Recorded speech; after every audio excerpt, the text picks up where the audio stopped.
Back again, FamZone TV.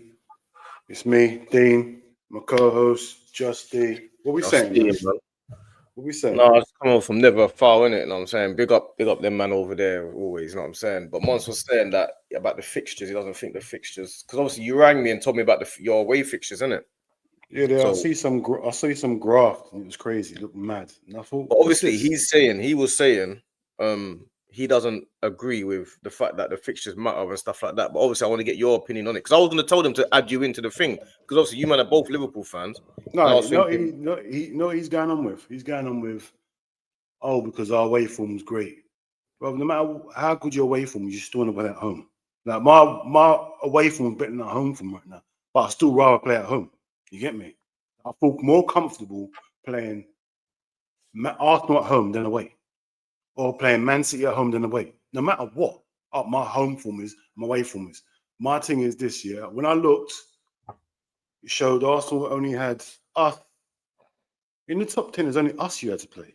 I swear it's only us. yeah, Away from home. Arsenal have only got you lot and Man United No, to I'm play. not. When I saw it, the top 10, Man United not in the top 10 in it. So all Yeah. it said was Liverpool, and I thought, and most of our games, because it had a graph, and I thought, hold on, why have we got so many games? Then I realized I saw at the top it says the away games, and I thought, oh my gosh, we got everyone away. And the thing is, obviously, you could look at our away form. Our away form is the best in the league. You get me?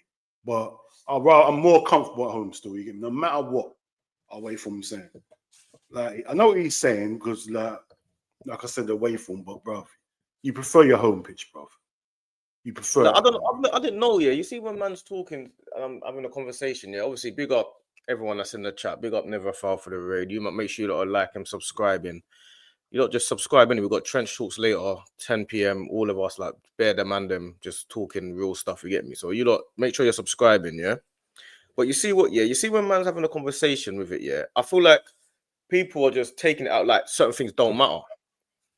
Do you get me? Like, I remember at the beginning of the season, yeah, when man was playing at the beginning of the season, we had Aston Villa, Chelsea, Tottenham, Man City, all of them in about 7-game period. We had Brighton as well. We only had one game out of that weren't the top teams, and it was Wolves. You know what I'm saying? And I was thinking before the season started, I was looking at it thinking that's a nasty start to the season. Yeah. Do you get me? Even if it's not, even if you still have to win your games, yeah, cool, we know you have to win your games. But I'm looking at it like that's a nasty start to the season. And if after that period, yeah, you're like in 5th position, but you've played everyone, you're going to be looking at it like it feels like a false placement. You know what I'm saying? Yeah, of course. That's anything in life, isn't it? You go through the hard, that's where you're going to struggle with the hard bit. When you get when you get to the easy bit, that's when you start seeing the points picking up. But bro, that's reality, isn't it? That's just life in general, isn't it? It's like anything, bro. If you're running uphill, you're gonna go slower than you're going down there, isn't it? That's how it is, bro. But bro, you got to remember, this is content. This is what people do. They want to make content. They want to have banter. They want the like. We're regular guys. We'll talk regular, and I'll just tell you, and you'll tell me what I want, and we'll agree because it makes sense what we say. But like when you jump on this YouTube thing, you're gonna get this, bro. You're gonna get bantered no matter what. You can go and play Real Madrid away, and you're still gonna get bantered if you lose. No matter what happens, your team don't win, you're gonna get bantered, bro.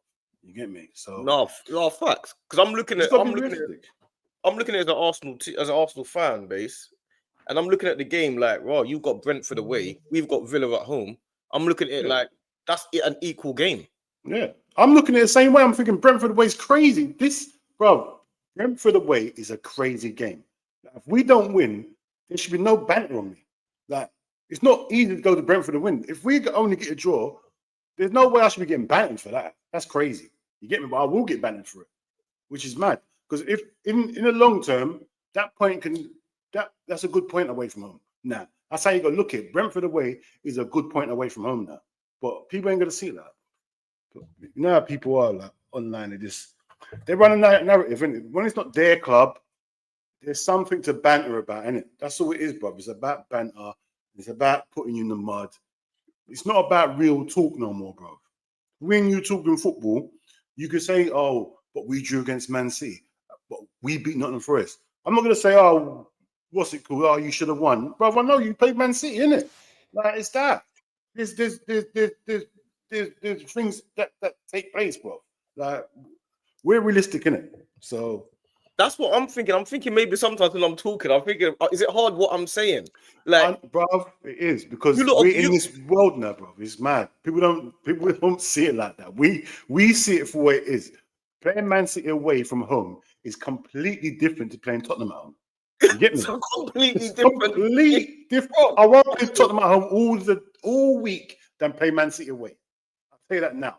It's simple, bro. Listen, when man's saying, listen, we've played, because you have to remember, we played Man City away. Yeah, we've played Tottenham away and home. Yeah. We've played Chelsea away. Yeah. We've played Newcastle away. We played Aston Villa away. We've had those games already. I know. So any game that happens now, you're coming to our pitch. I'm looking at it like, even if we're not guaranteed to win, because you're never guaranteed to win, but I'm looking at it like for the points. You're looking for the 3 points. I'm looking for the 3 points. You get me? Whereas before, I would take a draw at Man City away. I'll take a draw at. Of course you would. Do you know what I'm saying? I'll take a draw. Now I'm looking at it like, whoa, you're coming to our ground now. And man are saying, yeah, obviously you lost to Newcastle at home in the cup. That's neither here nor there. That's got nothing to do with the fact that I still think we should still be winning those games because we're at home. That's exactly how I see it. I don't care if I lost at home. Like we've lost at home to Nottingham Forest this season, yeah, but I still prefer to play Nottingham Forest at home than away. It's as simple as that, bro. Like, don't tell me, well, I'd rather play Nottingham. I'd rather play Nottingham Forest at home 10 times, even though they beat us. You get me? Then 100%. Get me? 100%. Like, I want home advantage, bro. No matter what's going on, I want home advantage to the top teams all the time. Like, no matter what's going on. Man's telling me, yeah, but you still have to win your game. So you think like I don't know that. I know you have to still win your game, but anyone that goes on like playing away from home is not worse than playing at home. I don't understand because your away form's good. Doesn't matter, bro. Ox slot where he would rather play. Everyone, you can ask any manager in the world, they want to play at home.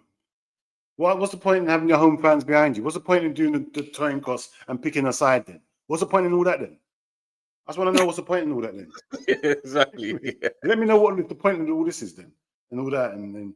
What do you think? What do you think about the title race now? Anyway, right? How does it feel to you anyway? The Liverpool. Well, it's exactly what I've said before. Like my opinion ain't changed. I think that we'll win it. Not saying we will win it, but if Arsenal win it, it won't be a shock to me because I know what Liverpool's about.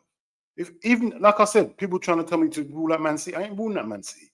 If Man City win it, it's still not a shock to me, bro. Like I don't understand why. Like I know what they do is content. They flip and flap. My thing is this: Liverpool, Arsenal, Man City. Still, yeah. Like all 3 of them can win it. Yeah. I don't care how many points we're ahead. I don't care. Like we're not going to sign no one in January. And like I always said, all it takes is 2 injuries. If Salah's injured and Van Dijk's injured, the season's done. It's over. It's game over. And it might not need injuries. All it needs is these contracts to carry on doing rubbish or them sign a pre-contract somewhere else. And the season's done, bro.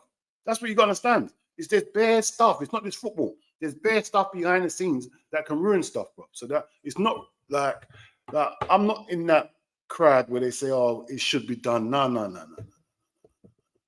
No chance. I'm not getting caught up in that trap. You get me? And plus, look how many times we've bottled it already. So come on, man. There's things to go on. Like, I'm not confident we'll win. I think we should win from the position we are now, but we still got to go Man City. Like we still got bare away games, bro. Newcastle, bro, mad away games. You still got. We played Newcastle away. We got Tottenham away. No, we beat Tottenham away. We got a few back. We got some hard away games, bro. You got Newcastle. You got Chelsea. You got Chelsea. No, we played Newcastle away already. We played Chelsea, Man City, Chelsea. You got one sec. But the thing is, you like it's not to say you can't win them games. You can win them games, but I'm just seeing it as how do we catch up? We've got to find a way to catch up. You get me? That's the thing. What I've been liking because every time we drop points together, and this is the first time I've seen that you've capitalized. And obviously, it's not the gap is not as big as I thought it was to start off with. The gap looked crazy before. Now it looks like it's minimal. You get me? Before it I was know 12 points and all it that. was. It felt like it was a massive gap. What's happened? I don't know what happened.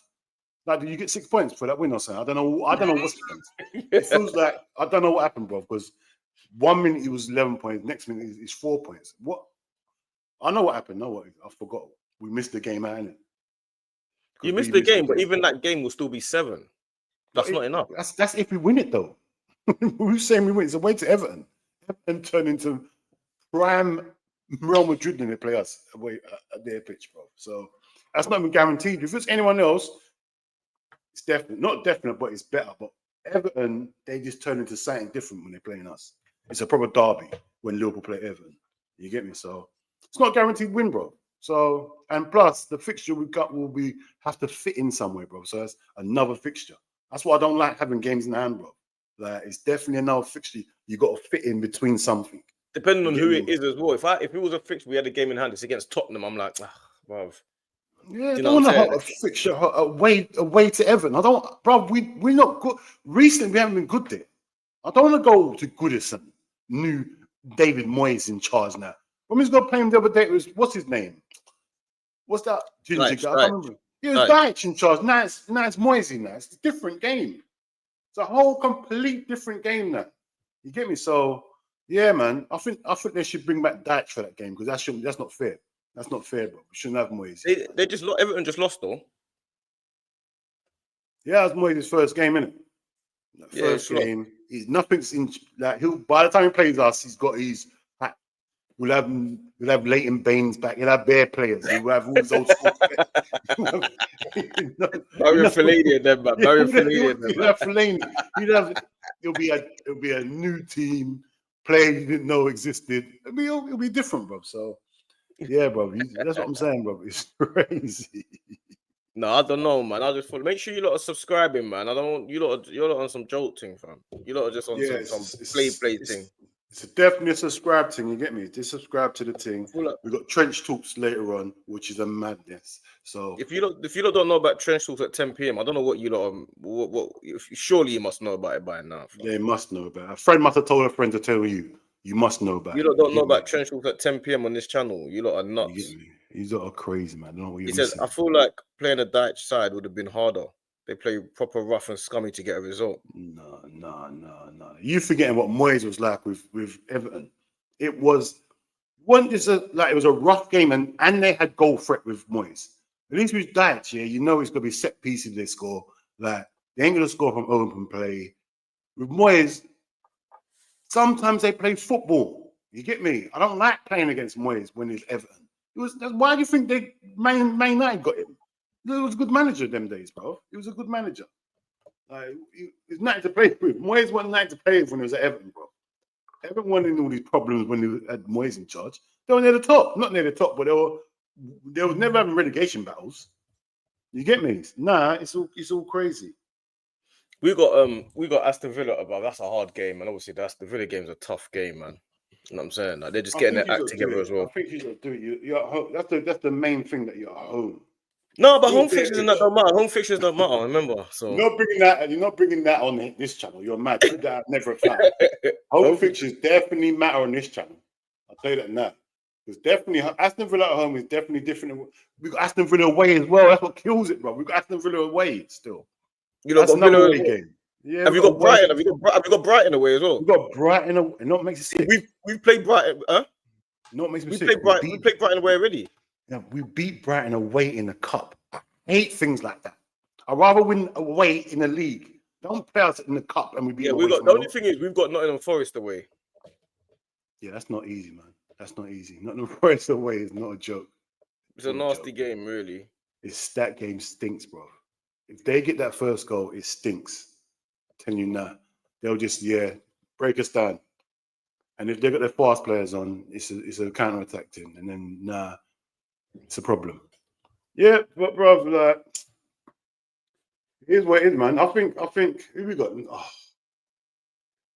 Oh man, we got Brentford, bro. No, you got Brentford away, but I feel like, what do you think of because you see before we was in this thing with Chelsea, innit? We had this thing with Chelsea, and Chelsea were like, I don't know what's happening to Chelsea at the minute. You get me? But you see, with us now, I'm looking at it like, obviously, it's feeling like we feel like we've had such a bad season, innit?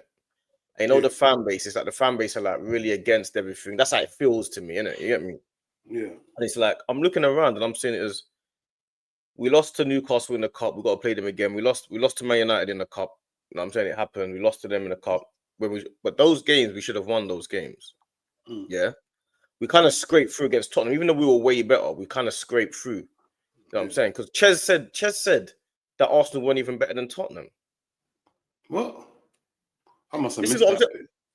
He I said, told you he what said, I thought about. I told you about that game. I was because obviously I needed Tottenham to win. Tottenham didn't have the ball. I didn't see Tottenham have the ball once. I didn't see him have the ball. Arsenal I thought, controlled the whole game. I thought I was watching a different game to when people were talking to me.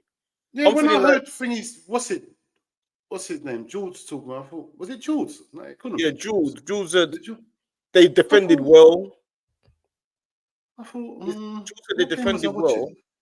Maybe I don't watch football. People watch football. Maybe I'm wrong. Maybe I don't. I've realized since I've been on this thing, yeah, I ain't been watching football. I haven't watched it. I watch it. See me, yeah. I'm not an analyst, innit? I watch football because of my team. So Mm, I'm not watching like what your players are doing. The only reason I know about your players is if my player don't do what he's meant to do. You get mm. me?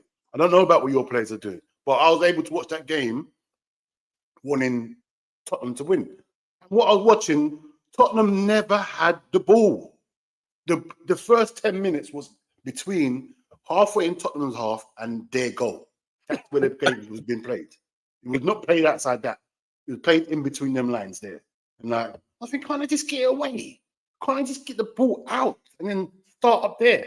Can't I just keep the ball long and then start up there or something? That's how it was, bro. It was, no, I don't know, bro. I think people watch football differently, man. I think they're trying to analyze too much. I think you just need to watch football and see it with your eyes. Stop trying to make content out of things that's not there. You get me? Mm. Just watch football and just be real about football. Innit? Like people are watching football and trying to make content. Football's it's an easy sport, isn't it? It's an easy sport. You score more than the other team. If you play well, you play well. If you don't, you don't. It's as simple as that, bro. What people want to do with these half spaces and oh he done this and he's a left 8 and he's a right 8 and I don't care, bro. I don't care. I'm not into it. That's Too much. what I think, bro. When I watched the game, I thought like Tottenham had chances. Don't get it twisted. They had chances like Kulusevski and Solanke and that. But to me, I feel like Arsenal should have won that game 4-5-1. That's how I saw that game. I feel Yeah. like we missed all our chances. I see that, bro. I The watched same that way, game properly. bro. You see the Man United game, like when Oh my god. Oh, bro, what game is it? Southampton. Southampton, Southampton should have been boxing them up, bro. Southampton should have been Boxing them up. 4-0 up. I know, bro. Oh my gosh. Should have been mad chances they missed, bro. So I'm looking at it like if you're a Man United fan, yeah, and you're watching that game, yeah, and then you say you're watching that game and you feel like Amarim got the win. He got the win. You get what I'm saying? Because the game's about winning. But you're looking at that game. Man United and Southampton both play the same system. Yeah. So you're looking at that game and saying it like, hold on a minute, like they are playing that system better than we are. I know Amarim's just got there, but they're playing the system better, innit? Yeah, easily, And way you're better. looking at it, and Southampton are bottom of the table, yeah? With record points. Record. So I'm Bottom. looking at that game and I'm thinking, if you're really a Man United fan, or if you're, let's not talk about Man United fan because they're more emotional. Let's talk about it like a football fan, and you're watching that game, yeah?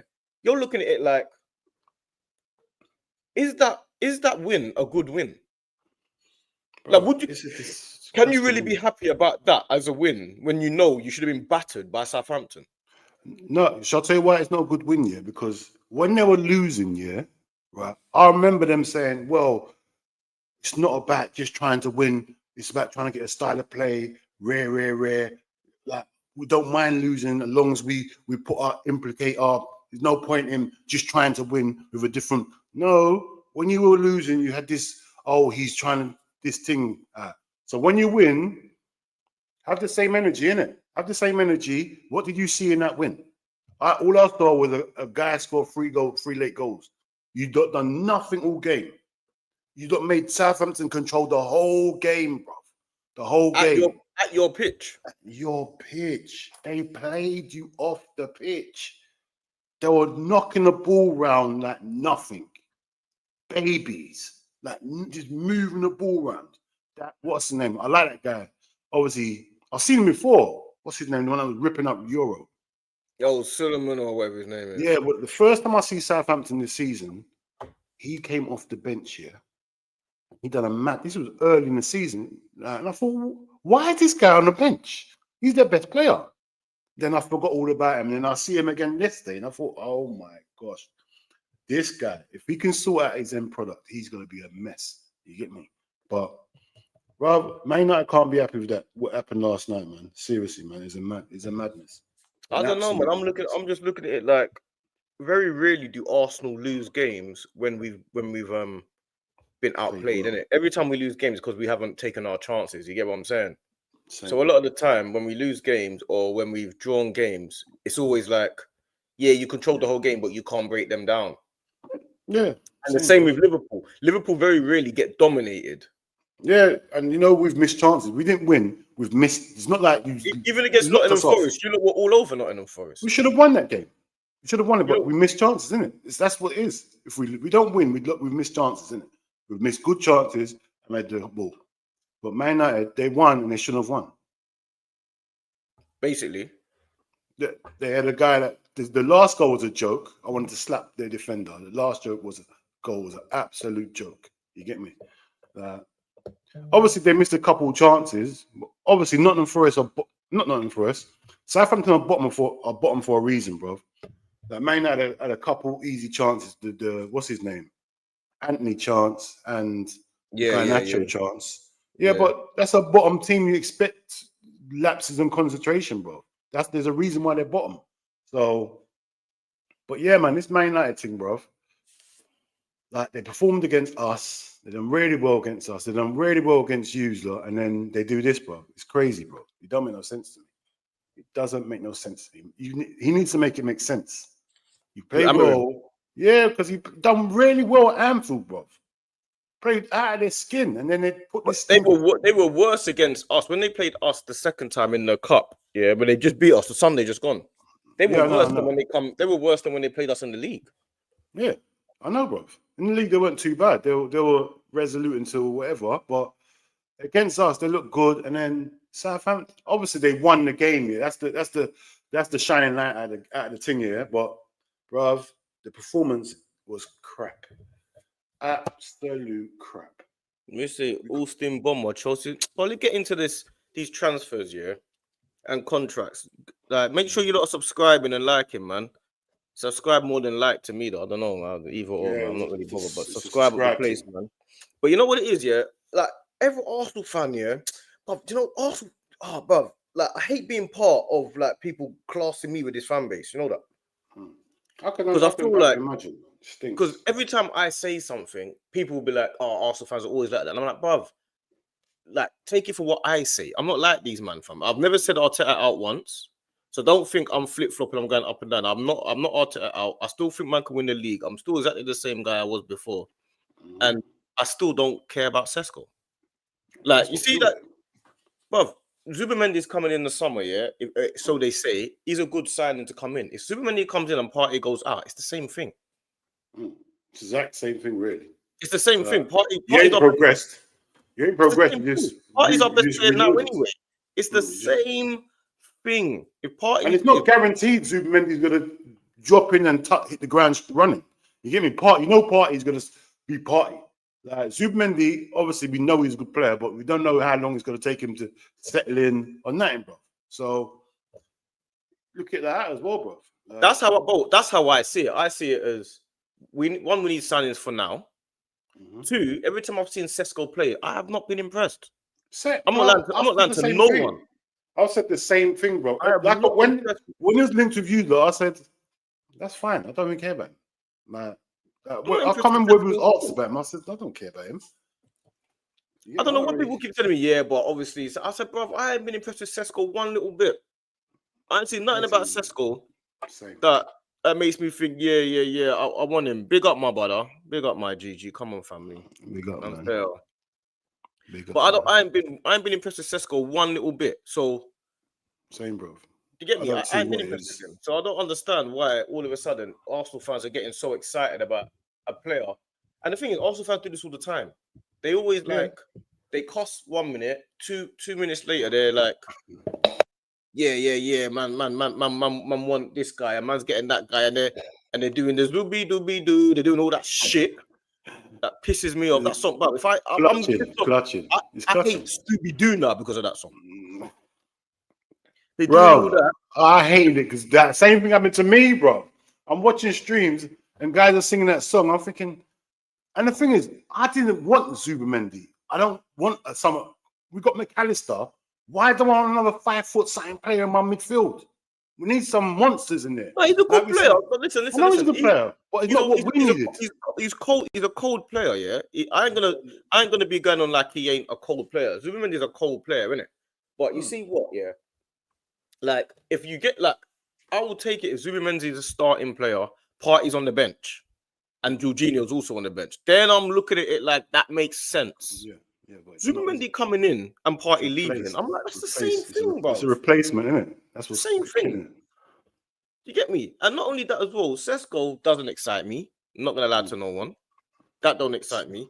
I don't understand why we ain't bought Semenyo. Like I would have got him long time. That's who I don't understand. And he's doable. 50 mil. You're 50 million. You're walking away.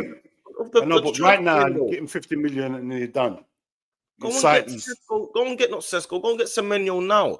Go and get like Kudos. Obviously, is not possible. You know what I'm saying? Kudos is low. That's 100 million they could have won. It's crazy, bro. Well, what did Hook say? Hook said apparently the plan is for MLS to move. How do you know that? How have you decided? What's that mean? What's that mean? MLS. He's like obviously the plan is for MLS Miles Lewis Kelly to go midfield. Oh, I don't know how you've decided that though. How did you decide that? Why? Come on, my guy. Bro, he's got his position, man. He's a professional football man. He's stay left back, man. That's a good position, man. You've made it now as a professional footballer, man.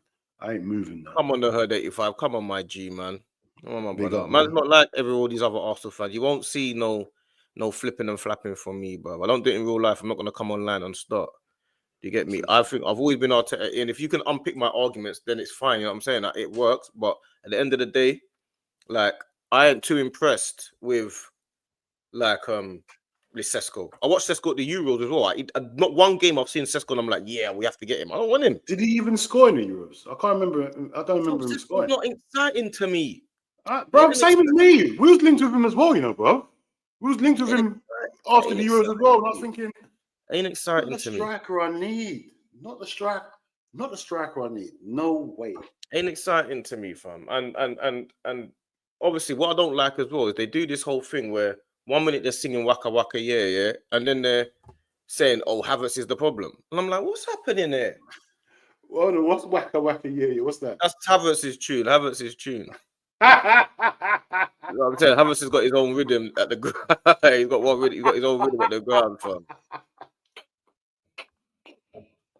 What man sing that on the ground? They sing that. He's got his own rhythm, fam. Great, got a super chat there, bro. Big up my GG. Introvert audio. Welcome, buddy. Jota injured. Should Dan be ahead of Nunes? I don't want to see the donkey again, man. What do you think, Dean? Big up my brother for the super chat, my bro. Big up, man. Standard, bro. Like, see, this Jota thing, I've had enough of Jota. Let me hold my hands up now. I've had enough of Jota. I can't keep on having a person that's always injured. But yeah, Dan's should be like, Nunes shouldn't be here. We should be playing Dan's now. Like, forget putting him on loan. What now? Put him in the squad. Huh? What now? If before what's his name, Nunes, Dan should be playing before Nunes. Like, he ain't starting Dan's. If Nunes is on the bench, take Nunes off the bench, put Dan's there. Because I'm more certain you bring Dan's on, Dan will score before Nunes. Nunes is dead. He don't make the right decisions. His brain running 100 miles an hour. He don't have to slow down. Dan's will go in the ball going in the box, and Dan's been in the right position. Nunes won't be. Nunes is not a striker, bro. He's not an instinct striker. And I can't deal with Nunes no more, bro. I've tried to give him the most grace I can, and I can't no more. Dan's, he's averaging. He's averaging a goal every 33 minutes. Dan's is for us. What in the under 21s or something? Every time he plays for the first team, he scores. I haven't even seen him. I don't know who he is. Light-skinned guy up front, big monster. He came on, scored after a minute. He was on for a minute. Came on. Nunes was playing the whole game. Dan's came on for a minute and scored. That's what we're talking about. Dan's, and that's how bad our transfers have been. We're asking for a youth man that's had hardly any games to be playing that, bro. That's how deep it is now, bro. You get me? So anyway, answering that question, yeah, Dan's. You got it again. Pick up my G, man. Come on, introvert, bro. Man's done another super chat, you know. Man said we need solutions. FSG ain't giving us none. Bro, I've said it in bare streams, yeah.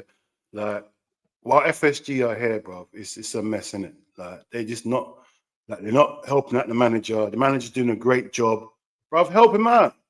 Like, even though I didn't want Zubamendi, bro, but, bro, if that's what the manager wants, get the manager what he needs, bro. Like, end of the day, he's doing the job. Like, get him what he needs, man. You haven't given the manager nothing. To what my man said. He says, big up you for the chat. Ireland gets a 10-year deal, but FSG can't sort one contract for their 3 best players. Do you know what, yeah? We got a show here called Sunday Showdown that we have on Sundays with a couple of footballers. And we got one called Baller Talk on Thursdays with Izzy and Leon Knight, yeah? These men were professional footballers, innit? So when you're talking to them, they can tell you like little bits of insight about how these contracts and that work, innit? So we had a big conversation about this the other day, and Izzy was saying that he basically thinks that all 3 of them are going to leave, innit? Because he basically thinks that either all 3 of them leave. Hey, you're muted. Yeah, that's better. I can hear you now. Yeah. So he basically thinks all 3 of them are going to leave, or 2 are going to leave, because he says to do 3 contracts like that at the same time, their agents are basically bargaining one against each other, innit? So they're basically bargaining one against each other, and the offers that they will be getting for free from other countries are going to be so substantial that it's going to be hard, and the length of time. So to do 3 contracts, I don't know. What do you think about the three best players? The thing is, yeah, I agree with what he's saying, yeah, because you know what agents are like. They want the best for their client. Obviously, that's bait. But with me, yeah, it depends on the player. Like, see the Van Dijk thing, yeah. I think Van Dijk and Salah are 2 completely different compared to what Trent is. I could see Trent going to Real Madrid. Fair enough. I could see that happening, yeah. I can see that Van Dijk strikes me as a person that he's 33 now. I'm good here. Like, just give me the money I need. I'm good here. I don't need to uproot. You get me? Like, if you give me a good contract, he's on 220 a week, yeah. Yeah, give him 300.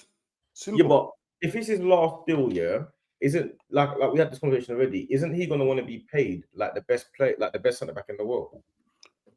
I don't like if he was on like 100 grand a week. But bro, like if you give him 300 grand a week, what are we doing? Like, we can't look at then. That's like saying, do you want 500 grand at Haaland? What we have to think what we're doing there. Like, we can't give them sort of wages. You can't give Van Dijk say 300 and then give Trent 350. No, I'm not saying give Trent. Trent can't get more than Van Dijk. Trent even take 300 where he goes, isn't it? Like, at the end of the day, yeah. If it's my money, I won't care what they get. I don't care what money they get here. But I'm just trying to look at it from a Liverpool point of view, yeah. Salah's on, I think Salah's on about 350. Like, I'll give Virgil same and Salah. Them 2 will be the top earners. Salah and Virgil will be the top earners. Trent's renegotiating, so he's gonna want the same as He'll them, be just below them. No, he's getting just below them. Like, you're not like, these are the seniors. These are the seniors here, bro. Like, you got to know your place. There's no way Trent's gonna accept a lower contract than them 2. It is what it is, bro. Trent, like we said, Trent wants to be captain, but he's got to accept he can't be captain yet. Virgil's still there. You can't just be captain and then next week you're captain now. Who the hell do you think you are? You're not like your next contract, because you got to remember, Trent's what, 26? He's gonna need another contract after this. If you go 400 grand, where are we going after that? It's not like we're giving him a 9-year contract. It's like Haaland, he's getting a 9.5-year contract. That's it. You get 500 bags a week, whatever. It's not like he signed a 4-year contract and then when it comes to the end, he's gonna want 700 grand next time. Like, bro, like Liverpool, and the thing is, what people got to understand, everyone at this club, the players know how Liverpool operate. It's not like, oh, this is all brand new to them. They knew what they were signing into. They know how Liverpool operate. So you don't either leave because you know how Liverpool operate, or you stay. And I can't see Virgil leaving. Salah, I thought he would have stayed because he loves it there, yeah? He loves it. Liverpool fans love him. He loves them. But, bro, I think the owners have disrespected him. So I think that's why he's going to go, bro. I think Salah's leaving because, A, you left it too long. You was waiting to see how I perform when you can see how I'm still taking my football seriously. And now you're trying to give me a contract now. And we're miles apart. No, forget it. I'm going to start talking to other people. But Virgil, I think Virgil's staying, bro. I definitely think Virgil's staying. That's the one I'm confident about. You think Virgil's staying, yeah? Yeah, I think Virgil stays, bro. I think he's just that. I just get the vibe of him. He's like, his aura is like, he's not money orientated, bro. I don't think he is. I know the last contract needs to be your best contract, but I don't think he's money orientated. I think he's more of a family man. I'm settled here. What am I gonna uproot? I'm 33. Now, if I'm not homesick, if I go abroad and it's my family don't settle down, that it might affect my performances. I think he's a family guy. I think Virgil's he's definitely a family guy. Big up my GG. Come on, family. You get me? That's why. Big up, man. Big up. But is he going to be at Trench Talks? That's the question. I don't know if he's ready for that. Deluded Gooner, are you going to be at Trench Talks? That's the question. That's what we need to know. And what yak? If you're on it, what yak are you bringing? Yeah, you got to put the yak in. You got to say what yak you're bringing to the table as well. You can't just bring an E and J either. It's got to be proper yak. You know, like that. You can't be E and J. You can't be Glenn's. You can't be nothing like that. Man, always there, man. They got my what's that? Trash? What's trash?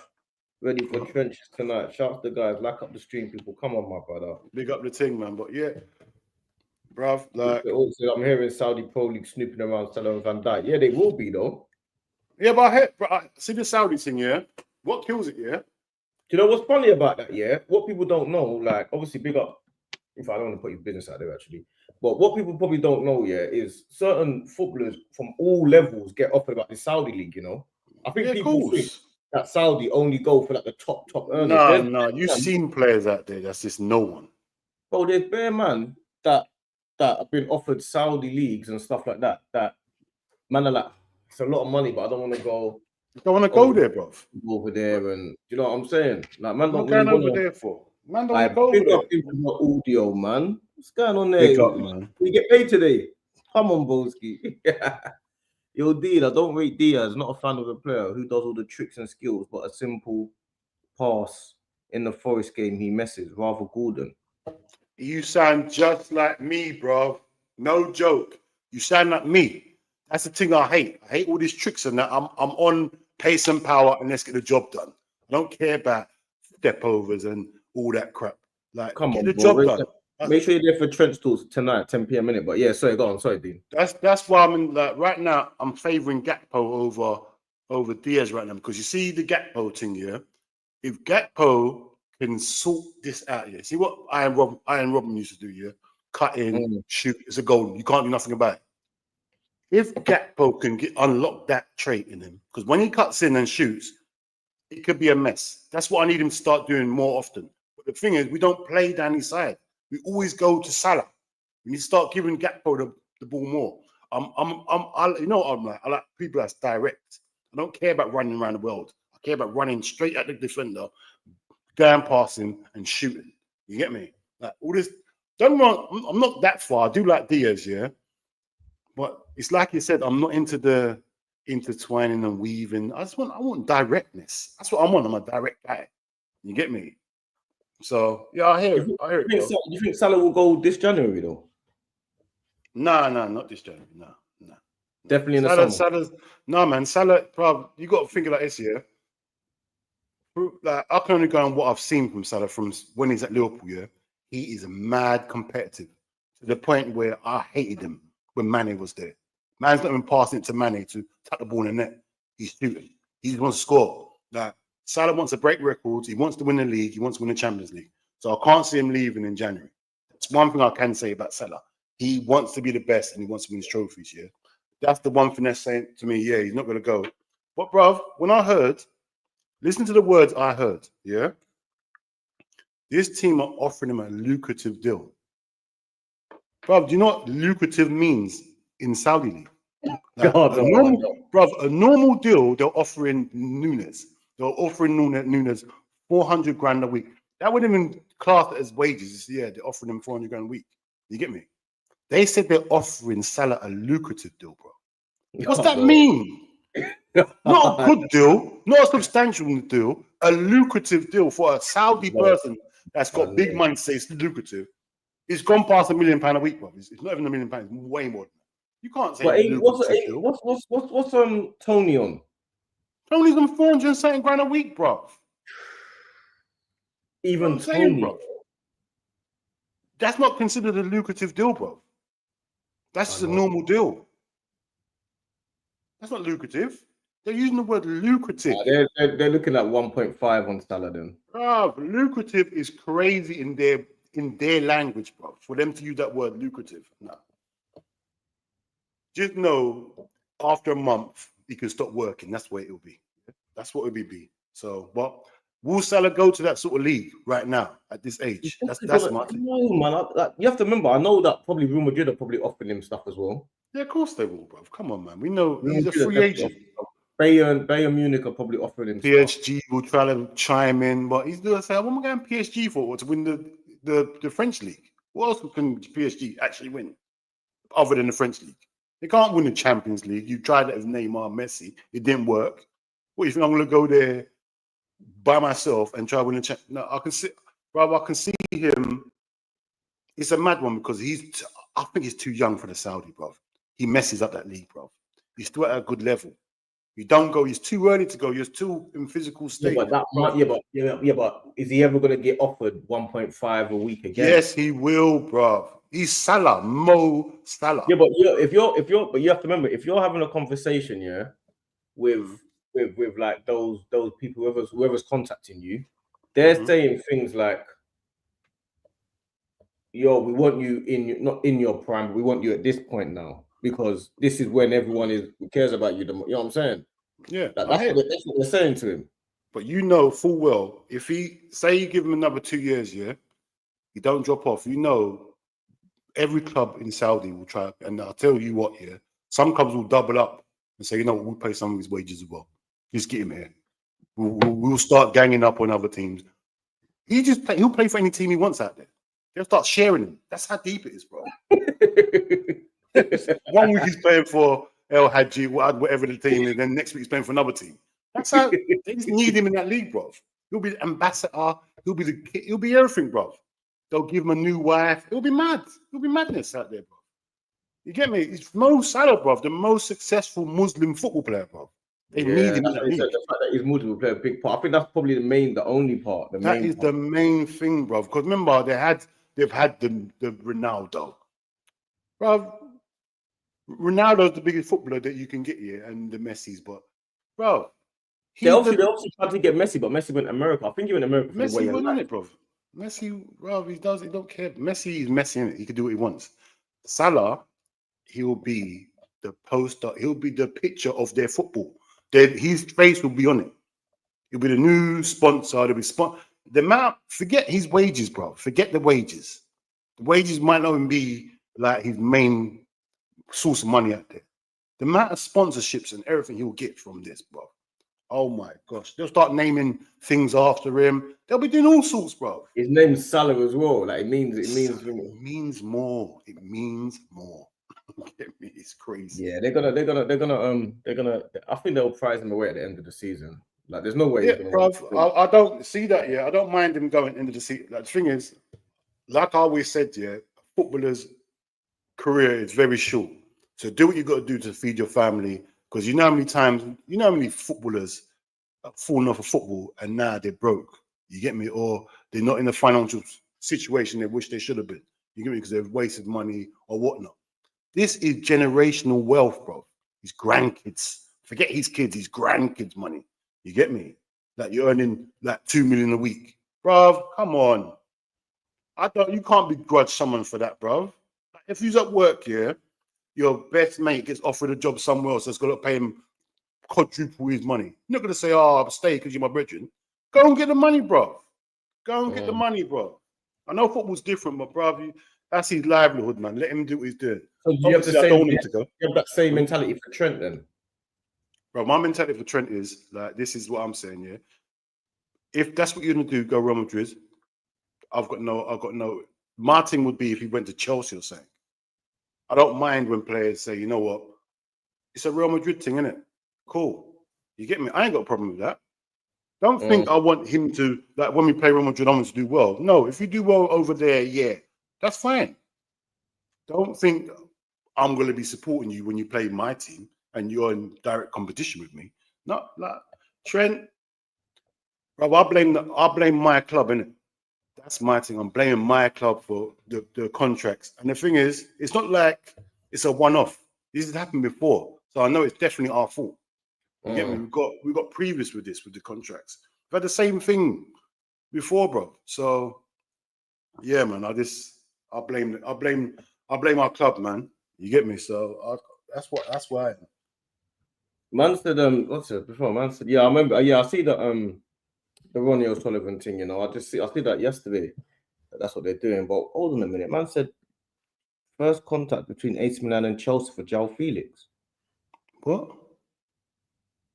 You see, like when everyone was telling me about their squad and that stuff here, I said, it was on Chelsea stream. Remember, it was on Chelsea stream, and I said to him, I said, bro, it's all well and good now, like because Chelsea are doing okay. I remember. Do you remember when I said that? Yeah, I said, listen, it's all well and good now, Chelsea doing okay, yeah, and certain players not playing, feeling like it's okay for them to sit on the bench, and then they play in the Europa what's that league that they're playing in? Intertoto Cup, or not Intertoto, whatever it is, Intercontinental or something. They're playing whatever it is from WWF. The Caribbean Cup. Yeah. So it's all well and good them playing in that cup, yeah, and players coming on and getting a run out and whatever, yeah. But I'm telling you now, if you sign, there's a reason why teams don't sign players of that character and that caliber to sit on the bench. There's a reason why they do that. Because you think Nkunku, Felix, Sancho, all these guys are going to stay sitting on the bench. Turn toxic. They'll just start turning sour. But and because Chelsea are doing okay, yeah, and Palmer's playing well, that's all well and good when Palmer's playing well. But you see, as soon as Palmer stops playing well, you think Felix doesn't think he should be starting. Felix, exactly. Why not playing? No, João Felix is around the world. João Felix's reputation is far higher than Cole Palmer's around the world. He's clear of Palmer. He's got one of the records transfers, 100 and something million. Remember? Was it? Yeah. When what's he got? Atletico? Was it Atletico? Yeah, Atletico and all that. Yeah, and it was a real record at the time. It was madness. So come on, bro, these man, they will play. If it was after Chelsea are lucky that they're not in the Champions League. Because if they were in the Champions League, these players would be saying, I should be playing. Bro, imagine them in the Champions League now. What's your first team? What we're doing now? Because you can only register a certain amount of players. The reason you got away with this in the WWF, whatever it's called, because the first team players don't care about the cup. You get me? All your first team players you drop for that, you don't have to register, don't care about that WWF Cup. You get me? But if it's Champions League, all the first team players want to be registered for that. What happens to all the other players now? Now it's a mess, isn't it? It's a complete mess. You think man are going to sit on the bench? Man are going to sit on the bench like Felix and them guys and think Palmer should be playing ahead of him? Bro, and remember, Felix is not even... See how we see Palmer? Felix ain't even seeing that. He's thinking, hold on.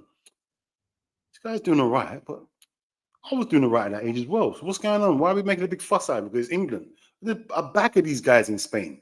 What's going on? Like, he's not even seeing Palmer. How we see Palmer? Because we see him. Remember, these guys train with each other. So when Felix is mostly doing stuff on the training ground, some of these people ain't seen the stuff he can do. Because he hasn't had a fair share of the games. He's thinking, I'll be doing way better than what Palmer does. Because we see Palmer's highlights. I don't watch Chelsea like that. We know Palmer has good games because we see it on Match of the Day or whatever, or he might play. Every time he plays against us, he disappears. When he plays against Liverpool, I do not see him. You get me? I've never seen him against Liverpool. You get me? He just goes into his shell. I see him against certain other teams, and then they keep him on because he might score, innit? But Felix, if I was Felix, I'd be saying, nah, man, get me out of it. Get me out of it. This is a madness. I can't be behind this guy, and no matter how he plays, no chance. Like I'm not going to. Yeah. That's what I'm saying. And not only that as well, yeah. You see, with these players, yeah, like with certain players, like I said that he's going to have the same issue you're going to have with the midfield. You see, Enzo, Lavia, and Caicedo, all three of them have to play. Have to play. Like Enzo's not going to sit on the bench. No chance. That's why at Arsenal, that's why Trossard irritates a lot of Arsenal the fan base, because he's the type of guy that he thinks he should be starting, but really we want him to be on the bench, just as content on the bench like El Neni is, or like Gabby Jesus is. Gabby Jesus lost his spot, but he's more of a team player. What Trossard expects to be in the team? Trossard, when he doesn't play and he scores, he starts doing all of this, like me and all that. Who the hell does he think he is? Who the hell does he think he is? For Arteta to come out and say Trossard's a serious moaner, that means Trossard irritates the Arsenal fan base, because we know that what his character's like, innit? We know Arteta can control it, because Arteta's what he's like. He's a maniac. But I'm saying, it irritates us that we got a player that's not performing, that thinks he should be starting. And if Chelsea think that they can have players in their team like the Felixes, like the Nkunkus, that shouldn't be playing, how long do you think that's going to last for? It's not going to last, bruv. And you got to remember, the longer it lasts, the more it's going to get toxic. It's like having a bottle of milk on the side in the hot water, in the hot sun. It's just going to go sour. Man, going to start chatting crap, not wanting to start training, start whispering in each other's ears, saying, nah, they're not playing us, we're better than this. It's going to be, bro, these are 20-year-old players, bro. These are in their 20s. They're not like 40-year-old man that's mature and just, no, I'll get a wage. I don't care. These guys think they're the best in the world, bro. They're going to want to play football. Chelsea are doing it. They did it how we had it. Like, they're seeing it as a business more than a football club. Because you know what they're doing? They're seeing it as João Felix, looking at his potential, looking at how much it will cost. Yeah, that makes sense for Chelsea. Then you do the same thing for Sancho. Sancho, 20-odd million. He's a young boy. We could potentially sell him on. It makes sense. You know, like assets and investments. That's how they're seeing. That's how they're seeing the team. Football ain't one like that, man. Football, you need chemistry and you need unity in the bunch. You can't just put a whole bunch of players because you bought them and expect it to work. You're gonna have people moaning, they'll be clashing, putting the manager in an impossible position. Bro, come on, man. If you're trying to win stuff, man, you can't do that.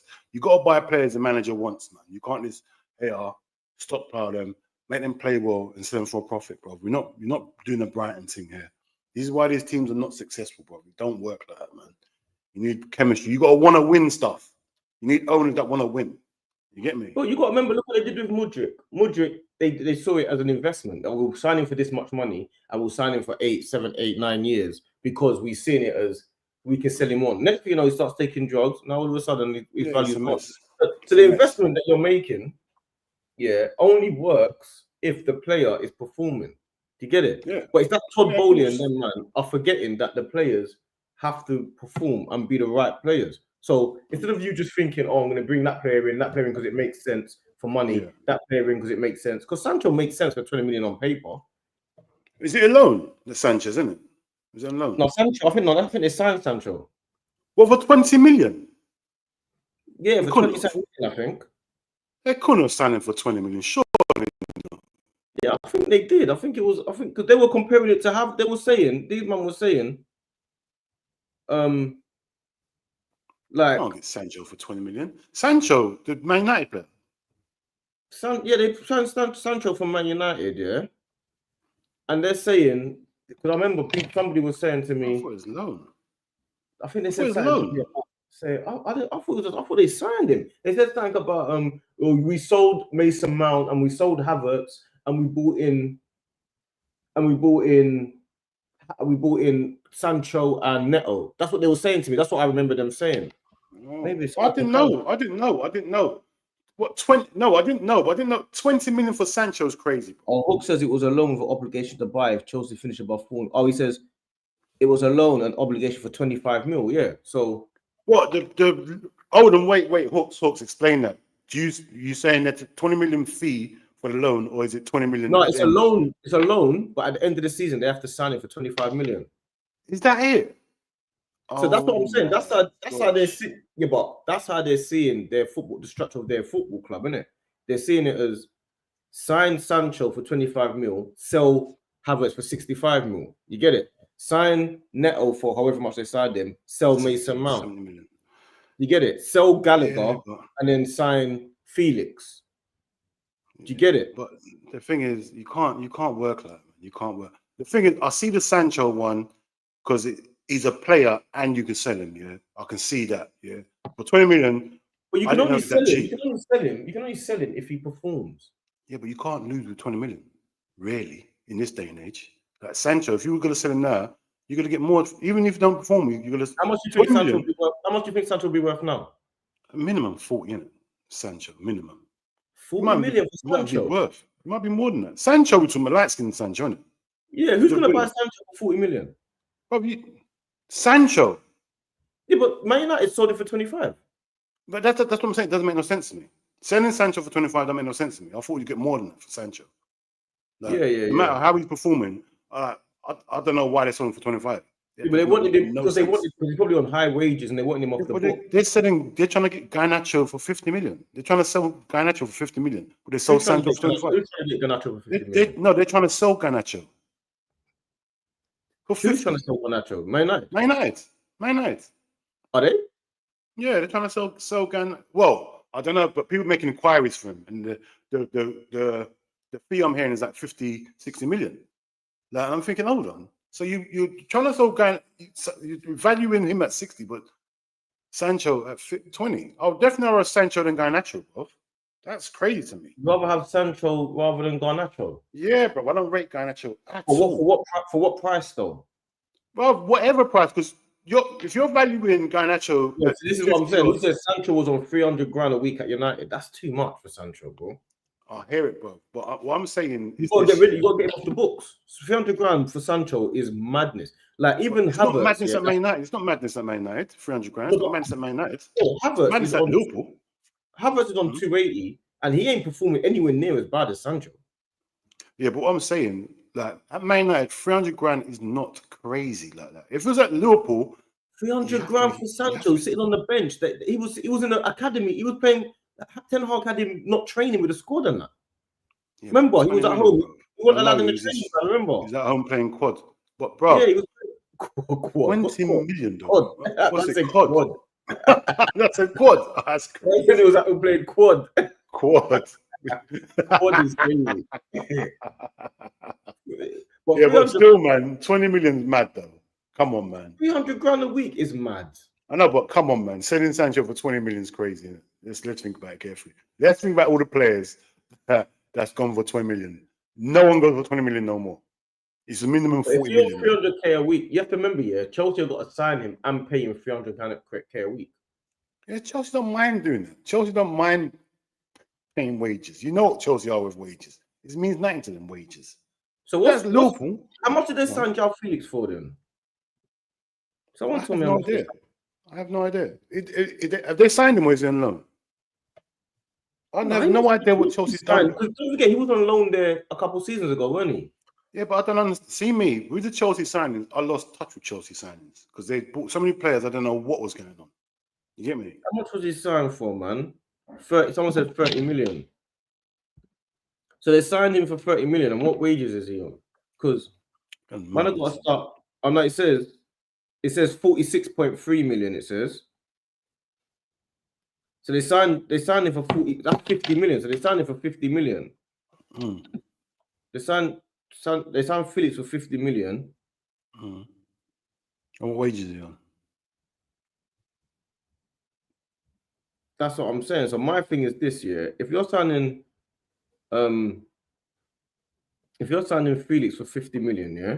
Oh, he says Gallagher was also part of the deal. Oh, okay. So Gallagher was part of the deal. But does Gallagher go into Atletico Madrid and Felix going to Chelsea? Has that worked out? It's a better deal for not Real Madrid. Atletico Madrid. Atletico Madrid's a better deal because Gallagher's in the first team doing what he's doing. Felix ain't even playing at Chelsea. Felix is on 130 a week. So I'm trying to think. Is that it? Nah, I can't believe that. Yeah, but he's on 130 a week, but he's on 130 a week here. You've lost Gallagher, who was a Chelsea through and through. He was even captain, who you know can be a good squad player. And Felix is definitely not going to accept sitting on the bench. No, he wants out already. But we knew he was going to want out. Felix has moved so many times, yeah. Like there's something wrong there. There's something wrong with Felix. I think Chelsea is buying the wrong profile players, man. They're buying all these players. I don't understand it, bro. Like Gallagher, he's not my sort of player. I don't rate him like that, Gallagher. But he was one of your own, innit? You give one of your own a bit more leeway. You won't go and buy a Gallagher. Like if Liverpool's linked with Gallagher, I'll be pissed. You get me? But if he's at your club already, you give him leeway. Well, your club already. They're already a captain material as well. You're getting rid of Gallagher and you're bringing in Felix. That is definitely not going to stay there unless he's playing. You get me? You got no affiliation with the club. You don't care. I can't believe Felix is on 130. I can't believe he's on 130 a week. I swear he was getting big wages at thingy, bro. I think he went Barcelona for a minute as well, didn't he? I don't know, bro. I lost touch with these players, man. I remember when this Chelsea thing started, when Hector, because I remember when Hector had when he went to Chelsea, I was with him and he had to make a decision like an hour. Like literally, he's a Chelsea fan, isn't it? He had to make a decision whether he goes to Chelsea. You know, he found out that they want him and he had to make a decision like an hour. And I remember, it was Hector, and when he decided to go, it was Hector and what's that? Was it Christensen? Christensen. Christensen. Was it Christensen? Yeah, and Christensen. Yeah, was it Christensen? I think it was Christensen. There was a player, that basically when Hector came, he was playing for Reading, innit? Or he was playing for Reading, I think, and he went there, and it was like, it's gonna be a part of our system and whatever, and he was like not guarantee, you can't guarantee nothing, but it's like, yeah, cool. And then this guy came over, and his dad or something was close with a woman up at the higher ups at Chelsea, and said he has to play every game, so that's why he was playing every single game. And I'm thinking, you see, like Felix is probably has come over to Chelsea and has been guaranteed to play. There's no way Felix will come to Chelsea and not be like, yo, I need to play. He's only been there 6 months. And he's sitting on a bench. He's benched from day one.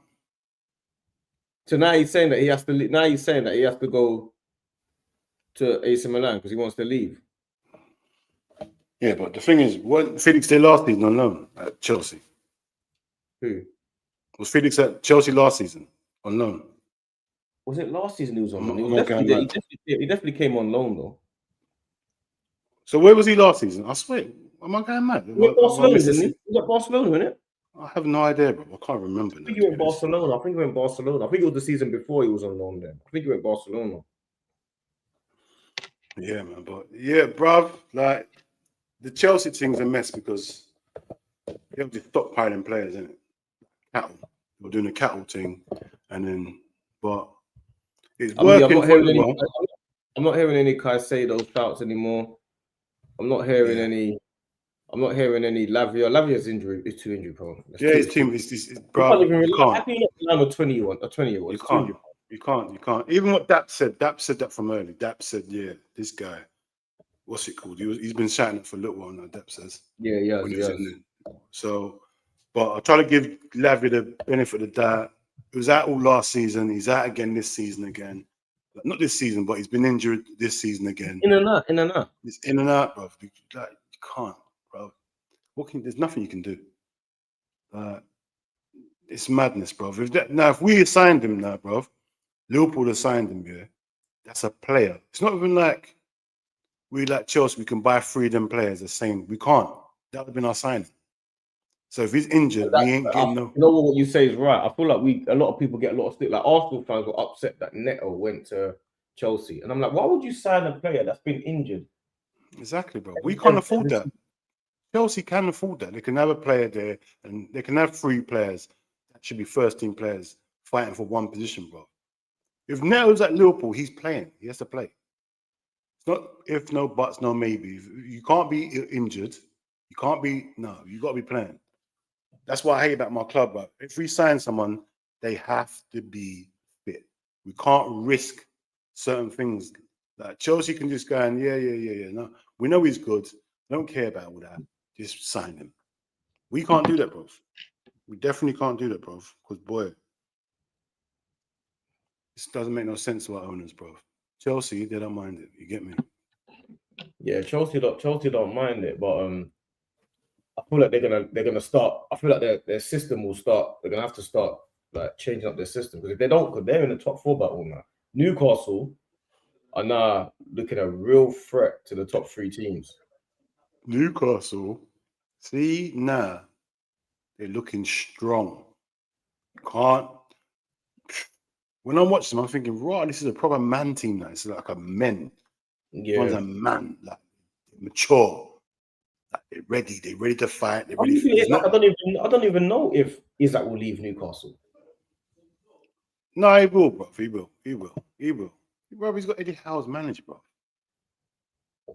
Come on, bro. He will leave. Yeah, but leave to go where? If someone puts a real bid in, if Arsenal or Liverpool put a real bid in, we can get him, bro. I don't even know if he will anymore. Like Newcastle, Of course he will. He's Newcastle, still young, bro. We talking about Newcastle, bro. Bro, he's still young. He like Newcastle. If they were, it's unfair, yeah, because they haven't been allowed to spend how they want to spend. But if you look at that Newcastle team, that base that they've got is a solid base, fam. Like their midfield is, they don't really need too many players to start being a major threat to the league title. You got a good team, but what about your manager? Can your manager win you trophies now? That's the thing for me. Oh, if they get, look, there. But their whole team here is nearly title challenging, their team. But you need a manager that can make you title challenges, bro. I can't see Eddie Howe title challenge. I can't see happening, bro. No, a different manager, yeah. What title challenge? Not top 4 challenging, title challenging. Eddie Howe. Well, they're looking at Mbeumo for the right wing. That front 3, Mbeumo, Gordon, Isaac. All of a sudden, you're looking at it like, well, all 3 of them are scoring players. Yeah, I hear it. You've got 3 scoring players. That midfield, Tonali, Bruno Gomes, obviously you've got Joe Linton, but if they just sign, say, like, you don't know, they could go and get, like, imagine they get João Felix. Yeah, it's different. It's a different thing now. But do you get me? Imagine they went and bought João Felix. João Felix is available. They went and got João Felix, or they went and bought Neto for the right wing, for example, or they go and get, like, you see how, like, they got Lewis Hall that is looking like he's going to be the left back. Him or Marv Lewis Kelly will be the next England left backs. Them 2 are going to be battling it out. Then you got right wing, you got Livramento. He's a serious right back. Serious. He's just his injuries, but he's a serious right back. Serious. But the centre backs, what? Botman and Botman and Shaw only got Burn. But I'm saying, if you went and got, like, if you got Botman, Shaw, but then you got Burn on the bench, and then you get like a couple of like up and coming real centre backs, yeah. Get a Dubravka and Polka in goal. But if you go and get a keeper, a proper keeper, yeah, but we're saying all this buying. They're gonna sell some players. Some players are gonna want to go in that time of them buying players. Some players are gonna want to go. I'm just saying everything I'm saying could be done in one summer.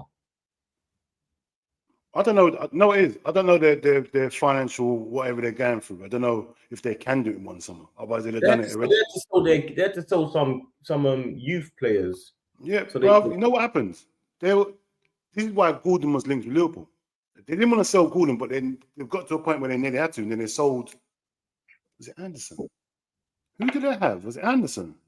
And they sold him to Nottingham Forest. Yeah, Anderson. Yeah, and that saved. They didn't have to sell Gordon no more. But Gordon was going, bro.